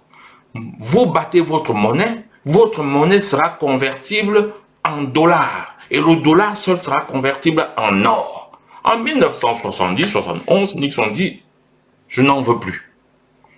Tout le monde s'est retrouvé rattaché au dollar. Tous les contrats dans le monde étaient des contrats rédigés en dollars. Je vais vous expliquer ce que ça veut dire. Des milliards de transactions par minute au monde rédigées en dollars. Ça veut dire quoi? Ça veut dire que quand la Pologne signe un contrat avec la France, les deux payent en dollars. S'ils payent en dollars, ça veut dire qu'ils vont aux États-Unis et ils disent « Vendez-moi du dollar ». Parce qu'ils n'en ont pas. J'aurais dit « Vendez-moi du dollar pour régler mon contrat ». Je leur ai dit « Vendez-moi du dollar ». Alors, il y a des milliards de transactions par jour. Imaginez que les États-Unis prélèvent que 0,01% à chaque transaction. Ridicule, vous ne voyez pas, mais elles gagnent des milliards par année, sans rien faire, parce que toutes les transactions du monde sont faites en dollars. Et ça, c'est depuis les accords de Bretton Woods et de l'ordre mondial qui a été créé après la Deuxième Guerre mondiale. Avez donc vu l'intérêt d'un ordre mondial? C'est pas de la rigolade. En même temps, les États-Unis savent que les pays d'Afrique sont sous franc CFA et que nous ne battons pas notre monnaie. Mais ils ferment les yeux parce qu'eux, ils savent que les transactions du monde se font en dollars et ils s'enrichissent. Ils ont dit, on va laisser à la France, qui est notre partenaire, son précaré. Voilà donc le nouvel ordre. C'est pour ça que vous voyez que les États-Unis ne parlent pas du franc CFA. Pourtant, ils voient que le franc CFA dévaste l'Afrique. Ça, c'est la première conséquence. Nous ne sommes pas présents. À défaut d'être présents dans les débats du nouvel ordre mondial, apprenons-moi à comprendre pour contrecarrer. Pour contrecarrer. On a vu le problème de la vaccination. Il est temps que les États africains se dotent d'outils pour vérifier les vaccins qu'on achète. Au moins vérifier. C'est urgent. C'est urgent. Voilà. Oui, merci. Bon, on ne peut pas toujours faire un direct Njapap, comme vous dites. Il faut aussi parler de temps en temps des choses sérieuses. C'est un direct qu'on se veut un peu relever, quoi. C'est pas un direct de masse. Très bien. Et c'est fait exprès. Donc voilà, on a donc un nouvel ordre mondial. La première chose. Vous avez vu les conséquences de Covid-19, c'est que les Américains essaient de garder le leadership. Et les Chinois, qui sont déjà la deuxième puissance du monde, essaient de se montrer comme une puissance crédible. Elle va aider les pays, et les Américains essaient d'accuser les Chinois de n'avoir pas pris les bonnes résolutions, les bonnes mesures, sinon il n'y aurait pas eu propagation. Nous sommes déjà dans une situation diplomatique et géopolitique. De la même façon, même dans nos États, dans nos pays, nous avons des relations. Nous avons vu ce qui s'est passé entre le Cameroun et la France, où beaucoup de gens pensent quand même que les vols d'Air France, ils sont de quelque chose. Je ne vais pas analyser trop longtemps. Nous avons là aussi des situations, des changements dans les rapports diplomatiques. Voilà. La deuxième chose que Covid va entraîner, c'est que comme en Deuxième Guerre mondiale, les États-Unis ont proposé un plan Marshall. Vous avez vu ce qu'ils ont fait? Ils ont proposé le FMI rien que pour les Africains. Je recommence. Ils ont proposé le FMI rien que pour les Africains. Oui, en effet, Olivier Marco Tchungi, les pays du BRICS cherchent justement à contourner le système du dollar qui est le seul maître. Évidemment, la Russie et la Chine ont créé les pays du BRICS pour essayer de contourner ce système dollar-là. Ça, vous avez parfaitement raison.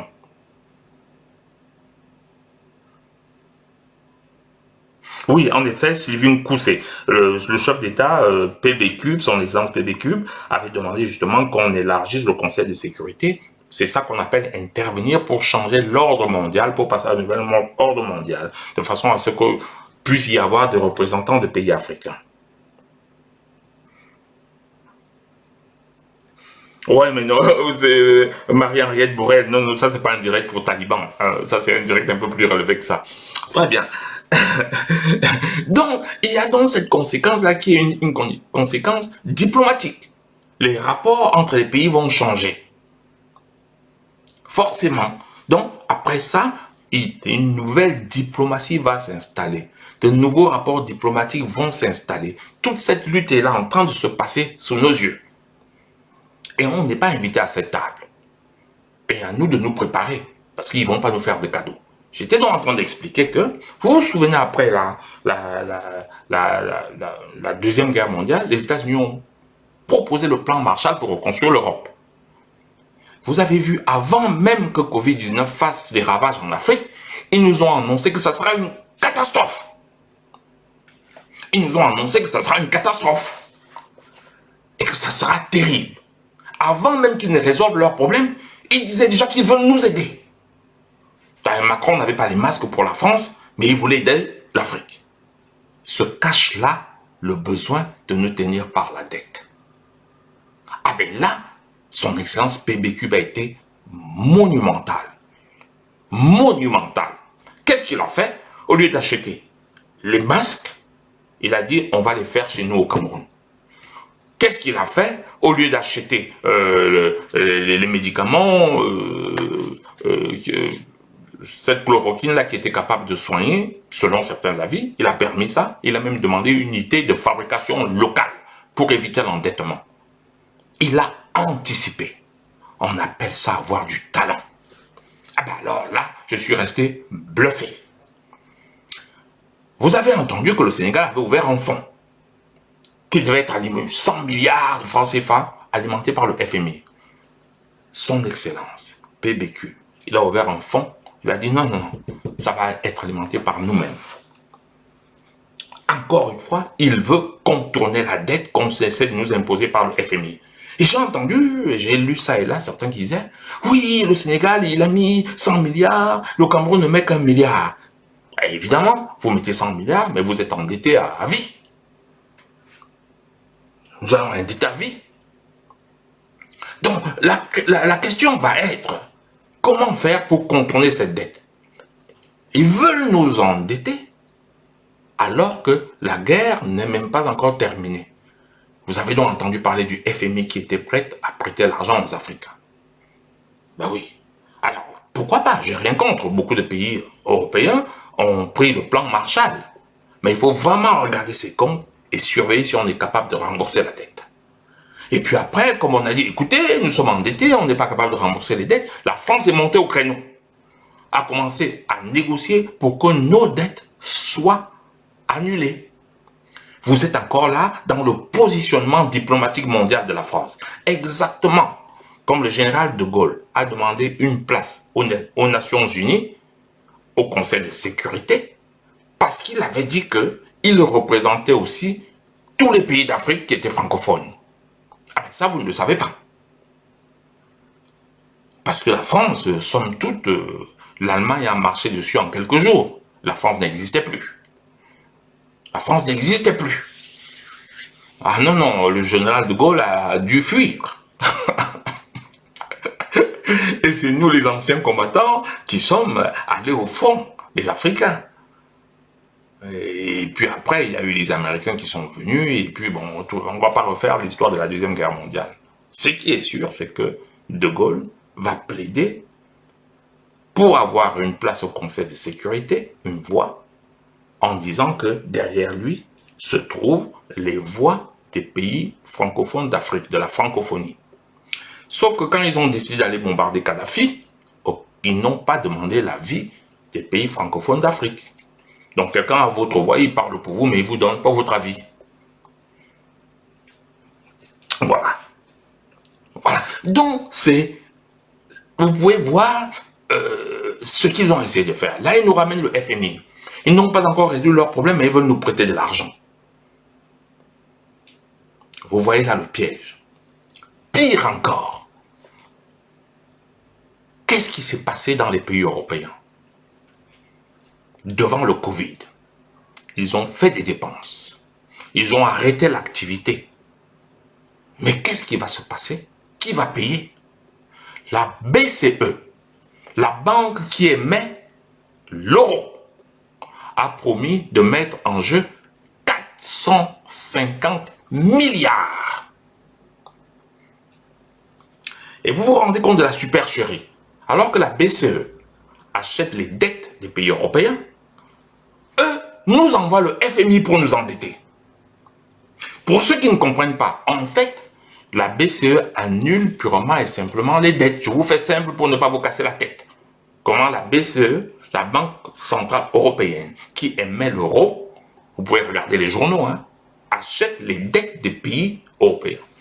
Pour rappel, la France était endettée à 100% de son PBI. Mais ce n'est pas tout. Ce que vous ne savez pas, c'est qu'en France, il y a ce qu'on appelle le hors comptabilité. Il y a une dette qui n'est pas dans la comptabilité de la France. Et là, on parle de 170% du PIB. Ceci étant, alors que la BCE, la Banque Centrale Européenne, rachète les dettes, au lieu de demander à la BEAC de racheter nos dettes, qu'est-ce qu'ils vont nous raconter? Ils vont nous envoyer le FMI pour nous prêter de l'argent et nous endetter. Vous comprenez le deux poids, deux mesures. Je ne sais pas si vous comprenez l'astuce, l'escroquerie. Eux, leur banque nationale rachète leurs dettes. Je ne sais pas si certains veulent que j'explique quel est le phénomène. L'État français est endetté.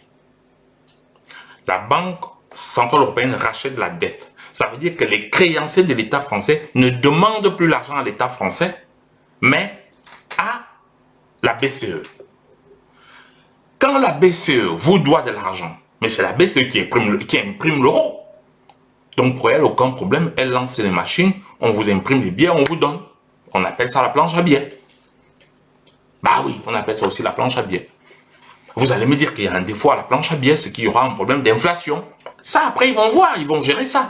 Ils vont s'arranger pour que ça ne soit pas très très grave. Ils vont contrôler. Donc, je fais simple. pour gérer le problème, la guerre Covid-19, on annule la dette de la France. On annule la dette des pays européens.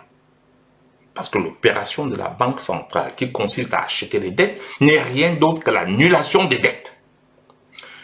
Et dès qu'on a fini d'annuler les dettes pour les pays européens, vous savez ce qu'ils nous racontent à nous? Que nous, on doit s'endetter auprès du FMI. C'est-à-dire d'eux. Et nous, en réalité, on prépare l'Afrique à rembourser les dettes. Chez eux, on annule. Chez nous, on nous envoie le FMI pour nous prêter de l'argent. Et dans 10 ans, vous allez entendre que nous sommes des pays hautement endettés. Et nous allons remettre 20 ans pour rembourser les dettes. Inacceptable. Et j'ai vu les journaux télévisés, j'ai vu, personne n'en parlait. En fait, ils nous font le même coup qu'ils ont voulu faire au plan Marshall en Europe. Mais ils le redirigent en Afrique.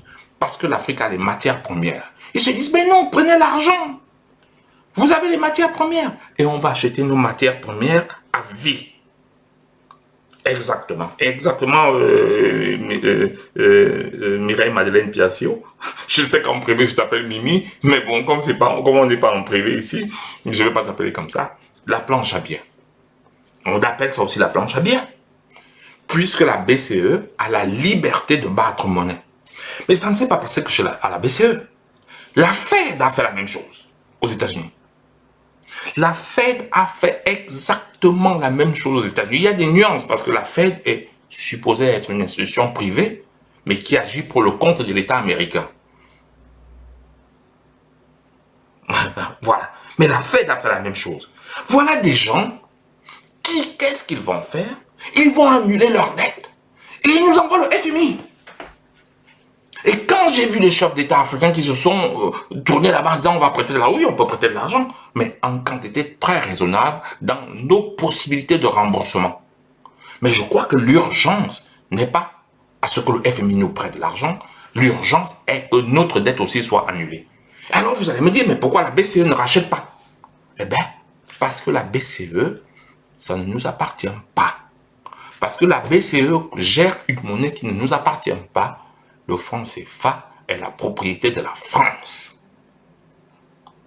Demandez donc à la France d'annuler nos dettes. Ouais, ils vont dire non, ça dépend de nous parce qu'il y a des créanciers extérieurs. Il n'y a pas que la France, il n'y a pas... Oui, et eux? La dette de la France n'est pas qu'une dette intérieure. La dette de la France doit de l'argent au fonds de pension. La France doit de l'argent et cette dette, la dette de la France prête son argent sur les marchés financiers. Donc, il n'y a pas que les États.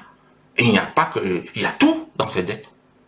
Alors, j'ai vu une interview de M. Macron, le chef d'État de la France, qui disait, bah oui, voilà, non, on ne peut pas annuler la dette des pays africains parce qu'elle est beaucoup plus complexe.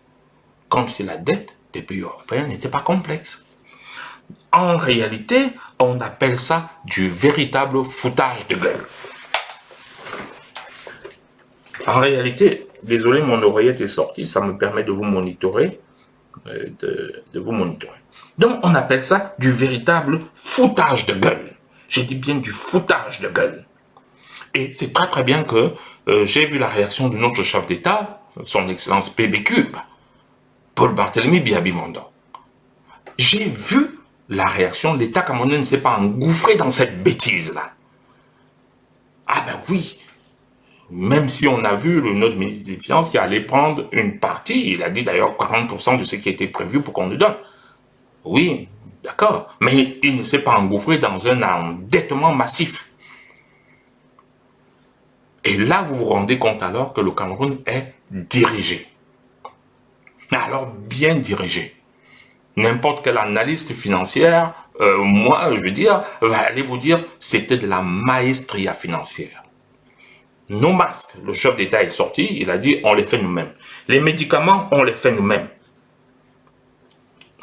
Oui, sœur, cette histoire de franc CFA, on a un peu oublié ça, c'est un combat qu'il faut relancer. On doit en sortir. Parce que si nous avions notre propre banque d'émission, dans la zone de la BEAC, mais la banque d'émission aurait fait exactement comme la BCE, c'est-à-dire annuler nos dettes. Racheter nos dettes. En fait, racheter nos dettes, c'est une astuce. Comme je vous ai expliqué, la BCE rachète les dettes de la France. Ça veut dire que les créanciers de la France, ou un mec qui est aux États-Unis à qui la France doit de l'argent, s'adresse à la BCE. Et la BCE imprime l'argent, elle lui donne, puisqu'elle a le pouvoir de le faire. Mais tu vas me dire que l'impression doit être modérée par l'inflation, ils vont contrôler. Mais de toutes les façons, ils n'ont pas le choix. Ils n'ont pas le choix. Alors, j'ai souvent dit, la maestria de son excellence PB-Cube, elle se voit. Vous avez vu la facture que les Chinois ont envoyée à la France pour acheter les masques? Rien que les masques, on parlait de milliards. Et alors, vous avez vu l'astuce de M. Macron. Il a fait semblant de commander les masques. Et après, il ne les a pas commandés. Le temps qu'il les fasse faire en France, de réquisitionner les sociétés, de relancer la production française.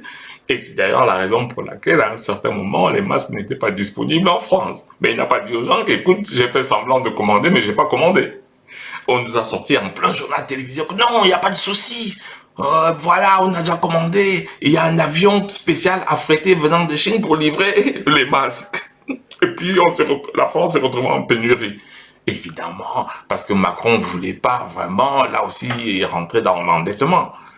Mais il est passé par des annonces. Et notre chef d'État a fait la même chose, c'est-à-dire que ne pas s'endetter pour des masques alors qu'on pouvait les faire nous-mêmes. Voilà. Donc, Voilà. Donc, nous avons vraiment un Cameroun piloté. Très piloté. Et c'est très, très inquiétant aujourd'hui parce que dans la classe politique, on se demande, mais qui pourra le remplacer? Moi, je suis désolé, je ne vois pas. Regardez la classe politique en général. Chaque fois qu'ils sont à la télé, ils nous parlent des lois de vote. Ah oui, la loi électorale. Mais vous, Camerounais, la loi électorale va changer votre quotidien. Ils ne nous parlent jamais de leur programme. Et quand ils nous parlent de programme, ils nous parlent de nationalisation des terres. Enfin, c'est pas ça qui va changer le quotidien des gens. Mais vous ne voyez aucun vous faire même une bête petite analyse financière. Voilà. Donc, il y a donc les conséquences financières du Covid-19. En plus, il y aura une conséquence aussi sur la politique intérieure du pays, du Cameroun et de plusieurs pays. C'est-à-dire qu'en fait, ce point-là, c'est un point qui va s'intéresser à plusieurs pays. Parce que vous avez bien vu que qu'est-ce qui s'est passé pendant cette guerre? Les États nous ont privés de nos libertés avec notre propre consentement. La question, c'est jusqu'où? C'est en fait les États démocratiques sont devenus des mini-dictatures en marchant sur nos libertés individuelles. Et la question, c'est de savoir comment les populations vont réagir. Voilà. Est-ce que nous n'avons pas besoin d'un peu de dictature? Ce sont des véritables questions de politique intérieure qu'on se poserait. Et ça, c'est très très bien pour les politiciens de voir où on peut orienter les politiques, jusqu'où on peut orienter les politiques. On peut d'ailleurs changer beaucoup de lois en conséquence. Ça, c'est du point de vue de la politique intérieure. Donc, j'ai analysé du point de vue géofinancier. Attention quand même, le fait que la BCE rachète les dettes, ça peut créer une inflation, d'une part. La deuxième chose qu'il faut savoir aussi aujourd'hui, c'est que les taux d'intérêt sont bas. Les taux d'intérêt de la BCE sont négatifs. Ça veut dire quoi? Ça veut dire que quand vous avez épargné aujourd'hui, ça ne sert à rien. Quand vous épargnez, vous perdez de l'argent. Ça veut dire aussi que tous ceux qui ont acheté les fonds de pension n'auront plus rien.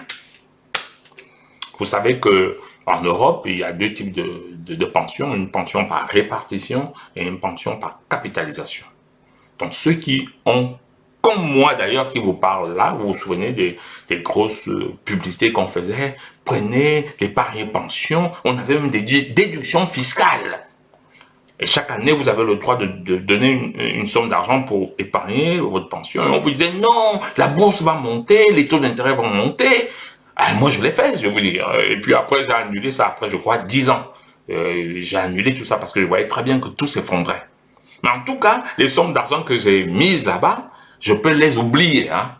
Je veux dire que si j'ai mis 20 000 euros, parce qu'en fait, on mettait à peu près 1 000 euros par mois, et puis on avait une déduction fiscale.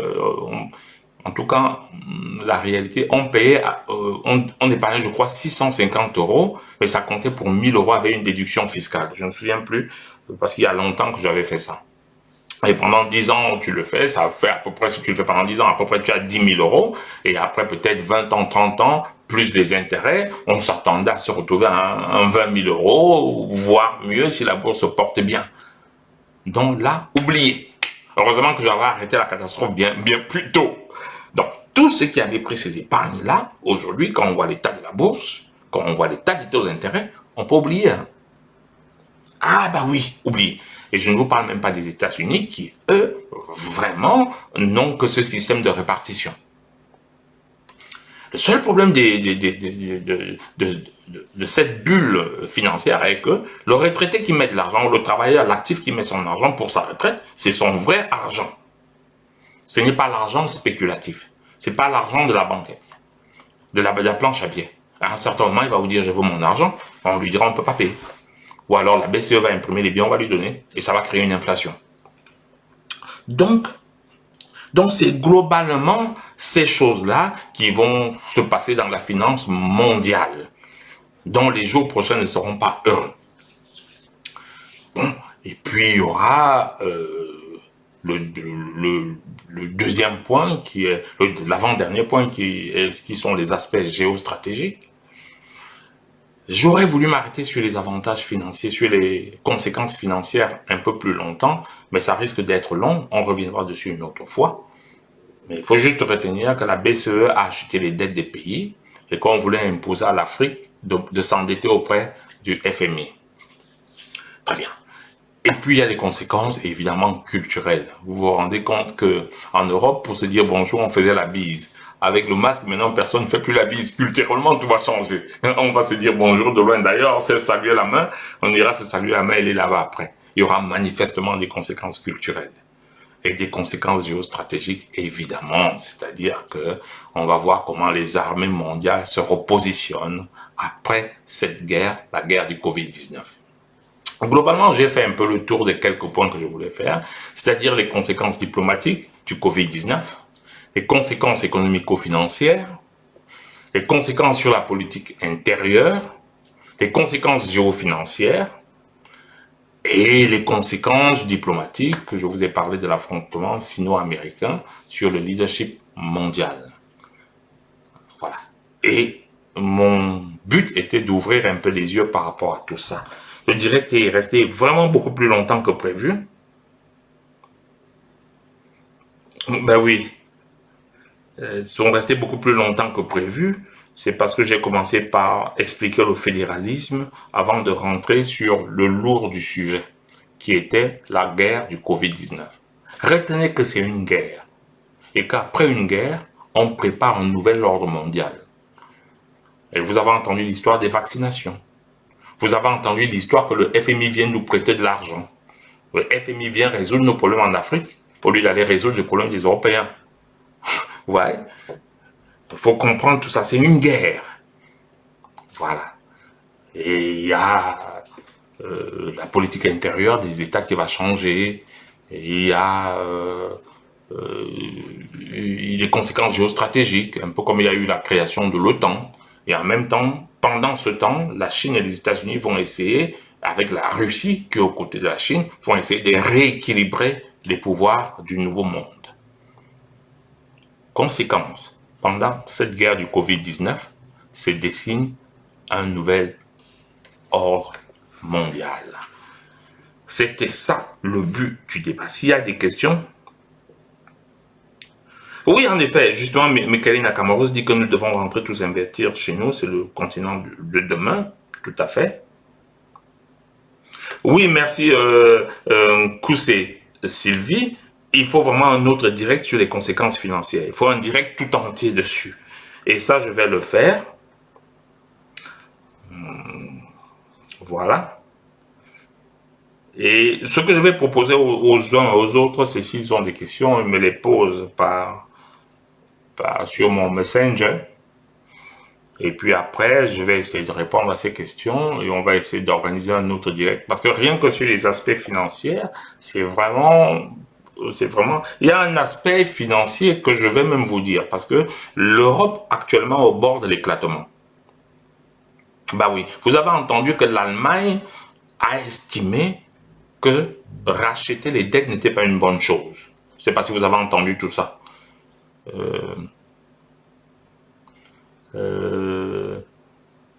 C'est-à-dire que le Conseil constitutionnel allemand a statué pour ne pas, pour que la BCE, en tout cas que l'Allemagne ne participe pas à racheter les dettes, parce qu'elle y perd. Je ne sais pas si vous avez eu cette information, qui est une information terrible. Alors, l'Allemagne a que deux solutions. Soit elle suit ses institutions, auquel cas elle quitte la zone euro et la zone euro éclate, ou alors elle passe à travers ses institutions, ce qui est rare pour l'Allemagne. Vous savez très bien que l'Allemagne avait été traumatisée par la Deuxième Guerre mondiale. Et la constitution allemande même avait été faite par les États-Unis. Et ils sont très très attachés à leur état de droit. Parce que le Conseil constitutionnel allemand n'a rien à voir avec le Conseil constitutionnel français. Le Conseil constitutionnel français, lui, il n'est pas... les Français, qu'est-ce qu'ils font? Quand il y a une loi européenne, ils changent leur constitution pour que leur pays s'adapte aux lois. Mais les Allemands sont très, très soucieux de leur constitution. Alors, quand la Cour constitutionnelle européenne, allemande, va dire à l'Allemagne, ça, on n'est pas d'accord, la conséquence immédiate, c'est que non seulement elle réexplique que l'Europe n'est pas un État fédéral. Ça veut donc dire que la Cour européenne n'est pas au-dessus de la Cour constitutionnelle allemande. Première chose, nous avons parlé de fédéralisme. Les Allemands affirment, nous ne sommes pas un État fédéré d'une Europe fédérale. Donc il n'y a pas d'hiérarchie de justice. La deuxième chose, c'est que il ne reste plus qu'un choix à Mme Merkel. Soit de dire, ah non, je passe au-dessus, ce qui n'est pas de l'habitude des Allemands. Parce qu'il faut comprendre une chose, la France a une cour constitutionnelle, mais la France reste quand même une monarchie républicaine, dont le chef d'État de la France est un peu comme un roi. Ils ont gardé les réflexes de la monarchie. Ce n'est pas le cas des Allemands. Alors, il y a vraiment un problème actuellement en Europe qui risque, on a risque de l'éclatement même de la zone euro. Il y a un véritable risque de l'éclatement de la zone euro. Parce que la Cour constitutionnelle allemande a dit, ah non, vos achats, moi, ça ne m'arrange pas. Évidemment, l'Allemagne est le plus gros pourvoyeur de fonds de l'Union européenne. C'est le pays le plus riche. Vous comprenez bien s'il dit, ah moi je sors de là, la zone euro c'est terminé. Ah bah oui, donc actuellement on ne sait pas ce qui va se passer. Du point de vue mondial, du point de vue de la finance mondiale, du point de vue même de la diplomatie, parce que ce serait la catastrophe pour l'Europe. Si Mme Merkel suit ce que la Cour constitutionnelle allemande a dit, elle est obligée de suivre, donc forcément de quitter l'euro. Et si l'Allemagne sort de l'euro, je peux vous dire que la zone euro disparaît. En tout cas, la monnaie euro finit. Alors là, c'est la catastrophe.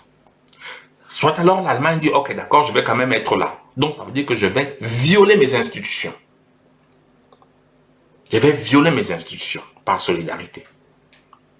Alors là, ça sera un véritable problème pour les institutions allemandes. Voilà. Donc, c'est un véritable problème aussi. C'est un aspect que je n'ai pas abordé aujourd'hui. C'est un aspect que je n'ai pas abordé aujourd'hui parce que c'est un autre aspect. Je regarde un peu les réactions, s'il y a des questions et tout ça. Donc, c'est un autre aspect qui est très, très important aujourd'hui. La zone euro est au bord de l'explosion. Parce que la Cour constitutionnelle allemande dit les 750 milliards d'euros que la BCE va distribuer aux États européens pour annuler leurs dettes, l'Allemagne n'est pas d'accord. Parce qu'elle n'est pas dans ses intérêts. Parce que comme je vous ai dit, en rachetant les dettes, il y aura inflation, donc l'euro va perdre de sa valeur. Et vous savez que l'Allemagne a toujours été rattachée à un euro fort. Mais ce n'est plus seulement la décision d'un financier. C'est la décision de la Cour constitutionnelle de l'Allemagne. Alors, on ne sait pas actuellement ce que va devenir la zone euro. On ne sait pas, ça peut exploser. Et c'est pas de la rigolade, là. Parce que la décision, elle est bel et bien sortie. Voilà. Voilà. Donc, c'est un autre aspect aussi de la guerre Covid-19. On n'est pas sûr que la zone euro va survivre de ces rachats-là, les rachats de dettes de pays. La seule façon qu'elle peut survivre, c'est que l'Allemagne accepte. Mais sauf que si l'Allemagne accepte, elle est en violation. Parce que je vous rappelle en passant que le fait que la BCE rachète les dettes des États, c'est interdit dans les lois européennes. C'est interdit. Mais ils ont déjà violé un peu, vous savez, ils ont un peu fait à l'époque comment on l'appelait l'ancien directeur de la BCE, j'ai oublié son nom. Lui, bon, il s'arrangeait dans le cas de la dette de la Grèce et tout, de racheter les dettes. Je crois qu'il s'appelait Mario Draghi, j'ai oublié son nom. Maintenant, il y a la garde. Alors là, la crise, là, elle est grave. C'est pas comme la crise de 1985, où on allait sauver la Grèce. Là, c'était pas aussi grave. Mais là, on parle de 750 milliards d'euros. On n'est pas en francs CFA.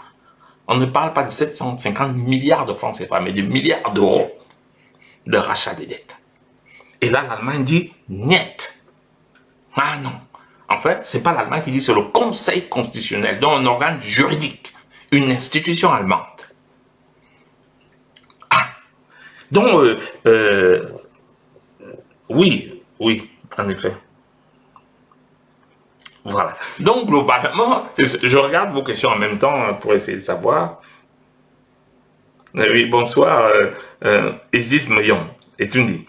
Bonsoir, Catherine Kenembeni.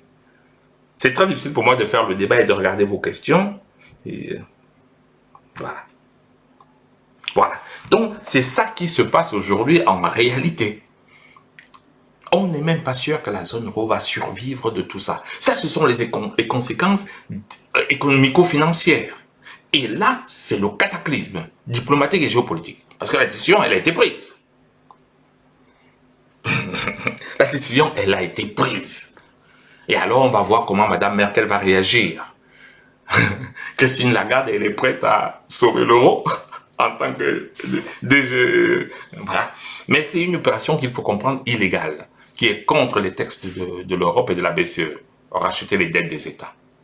En tout cas, c'est l'occasion pour nous aussi de rappeler aux Occidentaux que si on avait notre banque centrale, si on battait notre propre monnaie, nous aussi on rachèterait nos dettes. Mais pourquoi venir nous présenter le FMI pour nous endetter? C'est-à-dire que eux, ils annulent leurs dettes. Parce qu'en fait, la BCE fait ça, elle annule ses dettes.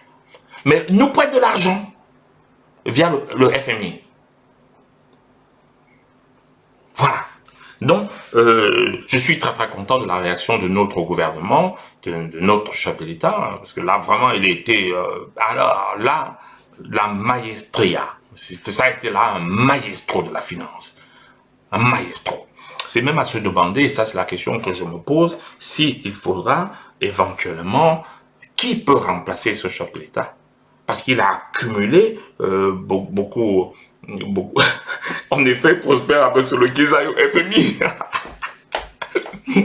Mais sauf que le FMI, lui, ne crée pas de l'argent parce que c'est pas une banque. Il n'a pas la possibilité de battre monnaie. En réalité, ils prennent la monnaie de leur banque d'émission et ils vont prêter chez nous. C'est-à-dire, ils impriment des papiers et ils nous prêtent ces papiers et ils nous obligent à rembourser par de l'argent. Voilà ce qui se passe. Donc, ces monnaies occidentales, que ce soit le dollar ou l'euro, vont forcément, après la crise, être, voilà, déjà quand vous voyez la bourse, les bourses qui dévissent à 20%, 30%, 40%.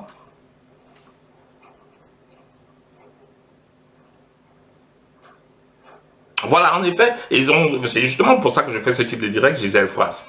Parce que très très souvent, les gens essayent de distraire les Africains sur nos objectifs. La réalité aujourd'hui, c'est que les pays, que ce soit les Occidentaux, que ce soit les Américains, ils ont acheté leurs dettes. Bref, ils ont annulé leurs dettes. Très bien. Où il y a une autre conséquence, hein, c'est la nationalisation des entreprises. Je pourrais vous l'expliquer. En fait, le sujet financier, l'aspect financier du Covid-19, comme quelqu'un a dit, c'est très long. Il faudrait tout un direct pour ça. Parce que le rachat des dettes des États-Unis par la Fed correspond à une nationalisation d'entreprise. Parce que si l'entreprise doit de l'argent, si l'État doit de l'argent à une entreprise, sous quelque forme que ce soit, obligations, actions, tout ce que vous voulez, ben, puisque la banque d'émission rachète les dettes, bon, la banque d'émission remet les dettes à l'entreprise, dont l'État ne doit plus rien à l'entreprise. L'État ne doit plus rien à l'entreprise. C'est la banque d'émission qui va devoir rembourser l'entreprise. Et alors vous comprenez que comme la banque d'émission, elle travaille pour le compte de l'État, ben on va nationaliser purement et simplement. C'est une nationalisation. Enfin, là, il faudrait beaucoup mieux expliquer et développer. Donc, il y a cet aspect de la zone euro qui est en pleine explosion à cause de la guerre Covid-19, parce que ça a fait les mêmes ravages que si on avait bombardé. Il faut reconstruire les économies. Vous vous souvenez qu'après la Deuxième Guerre mondiale, il fallait reconstruire l'Europe, reconstruire les routes et les bâtiments. Mais là, ce qu'il faut reconstruire, c'est l'économie. Les Américains ont pris le dessus. Ils ont proposé le plan Marshall aux pays européens. Et après, ces Américains ont alors essayé, ils ont créé le dollar, monnaie mondiale, par des artifices que j'ai expliqués. Ils se sont retrouvés les maîtres du monde. Évidemment, les pays développés sont aux aguets. La Chine sait. L'Europe sait. Les États-Unis sait. Les naïfs, c'est les Africains. Alors, qu'est-ce qu'on va faire comme naïfs? On va vouloir vivre sur leur dos. On leur propose de les endetter via le FMI et toutes les matières premières de l'Afrique et le pétrole et tout ça appartient aux Européens pendant un demi-siècle. Voilà l'astuce qu'ils essayent de faire. Heureusement que les Africains comprennent déjà ici aussi, en tout cas beaucoup de pays africains, en tout cas dans la zone de l'Afrique centrale, ils ont été forts. Il n'y a que certains pays de l'Europe de l'Ouest dont on a vu qu'ils hésitaient. Voilà. Donc globalement, c'est ça. Et je vais m'arrêter là pour l'instant. L'émission était prévue pour 1 heure, mais rien que la partie financière de cette émission devrait être recommencée. Et comme beaucoup l'ont demandé, on va devoir la recommencer. Je vais vous remercier d'avoir été là. Je vais demander à ceux qui ont mon email, mon hotmail, mon messenger, d'envoyer les questions et les messages. Comme ça, on refait une autre émission à la demande où on ne traite que l'aspect financier du Covid-19. Ça sera beaucoup plus explicatif. Oui, Berceau, que pourrons faire par rapport à la guerre Covid-19? La première chose, c'est justement ce qu'on a fait maintenant. La première chose, c'est ce qu'on a fait, éviter de nous endetter. On doit aussi prendre le leadership de la zone BEAC. Le Cameroun doit prendre le leadership de la zone BEAC parce qu'on est naturellement dans le leadership de la zone BEAC. On est le seul pays de la zone BEAC avec une véritable armée. 50% des réserves de la BEAC appartiennent au Cameroun, donc tous les autres pays gravitent tout autour. Nous devons prendre le leadership, ça c'est du point de vue diplomatique de la zone BEAC, et s'affirmer par rapport à ça, essayer de sortir du franc CFA. Mais, croyez-moi, le chef de l'État s'y prend très très bien, parce que sa force est justement de ne jamais annoncer ce qu'il fait. Quand l'armée française a quitté le Cameroun, personne ne s'est rendu compte de ça. Pourtant, on avait les accords militaires pour que c'est la France qui nous défende. Et quand il y a eu l'histoire Boko Haram, la France nous a appelés pour nous apporter de l'aide. Le chef de l'État, son excellence Bébé Cube, sur le pont de l'Élysée, il a dit, c'est pas ce petit Boko Haram qui va nous dépasser. Et Boko Haram, aujourd'hui, on n'entend plus parler. Vous savez, ils sont venus à notre coup, c'est on vient vous défendre. Le but était d'installer une armée là et de nous contrôler. Donc, c'est ce qu'on doit faire. Là aussi, c'est un grand débat. Merci pour la question. Donc, comme Sylvine Coussé a proposé, on va refaire une émission dessus. On ne va rester que sur l'aspect financier du Covid-19. Parce que le Covid-19 influence l'existence même de la zone euro. Par le Covid-19, on a voulu nous endetter. Et nous réagissons assez bien pour l'instant. J'espère qu'on ne va pas perdre le contrôle.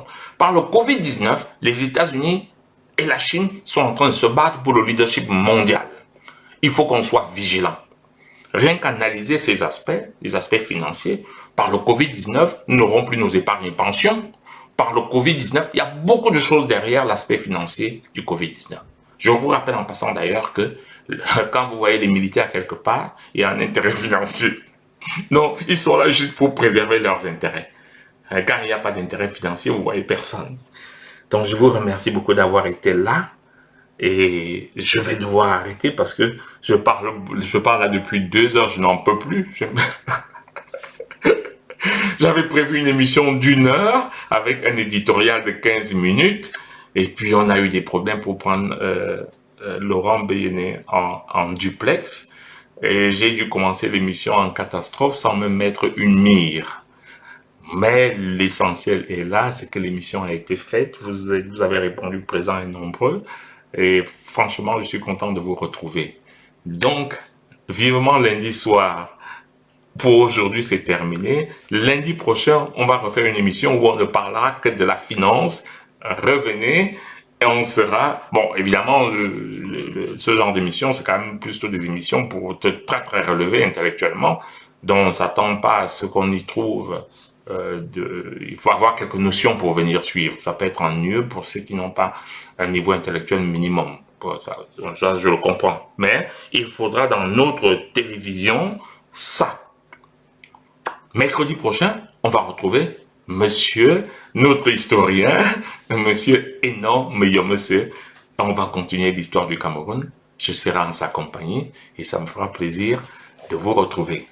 Entre-temps, je vais vous souhaiter une bonne et agréable soirée.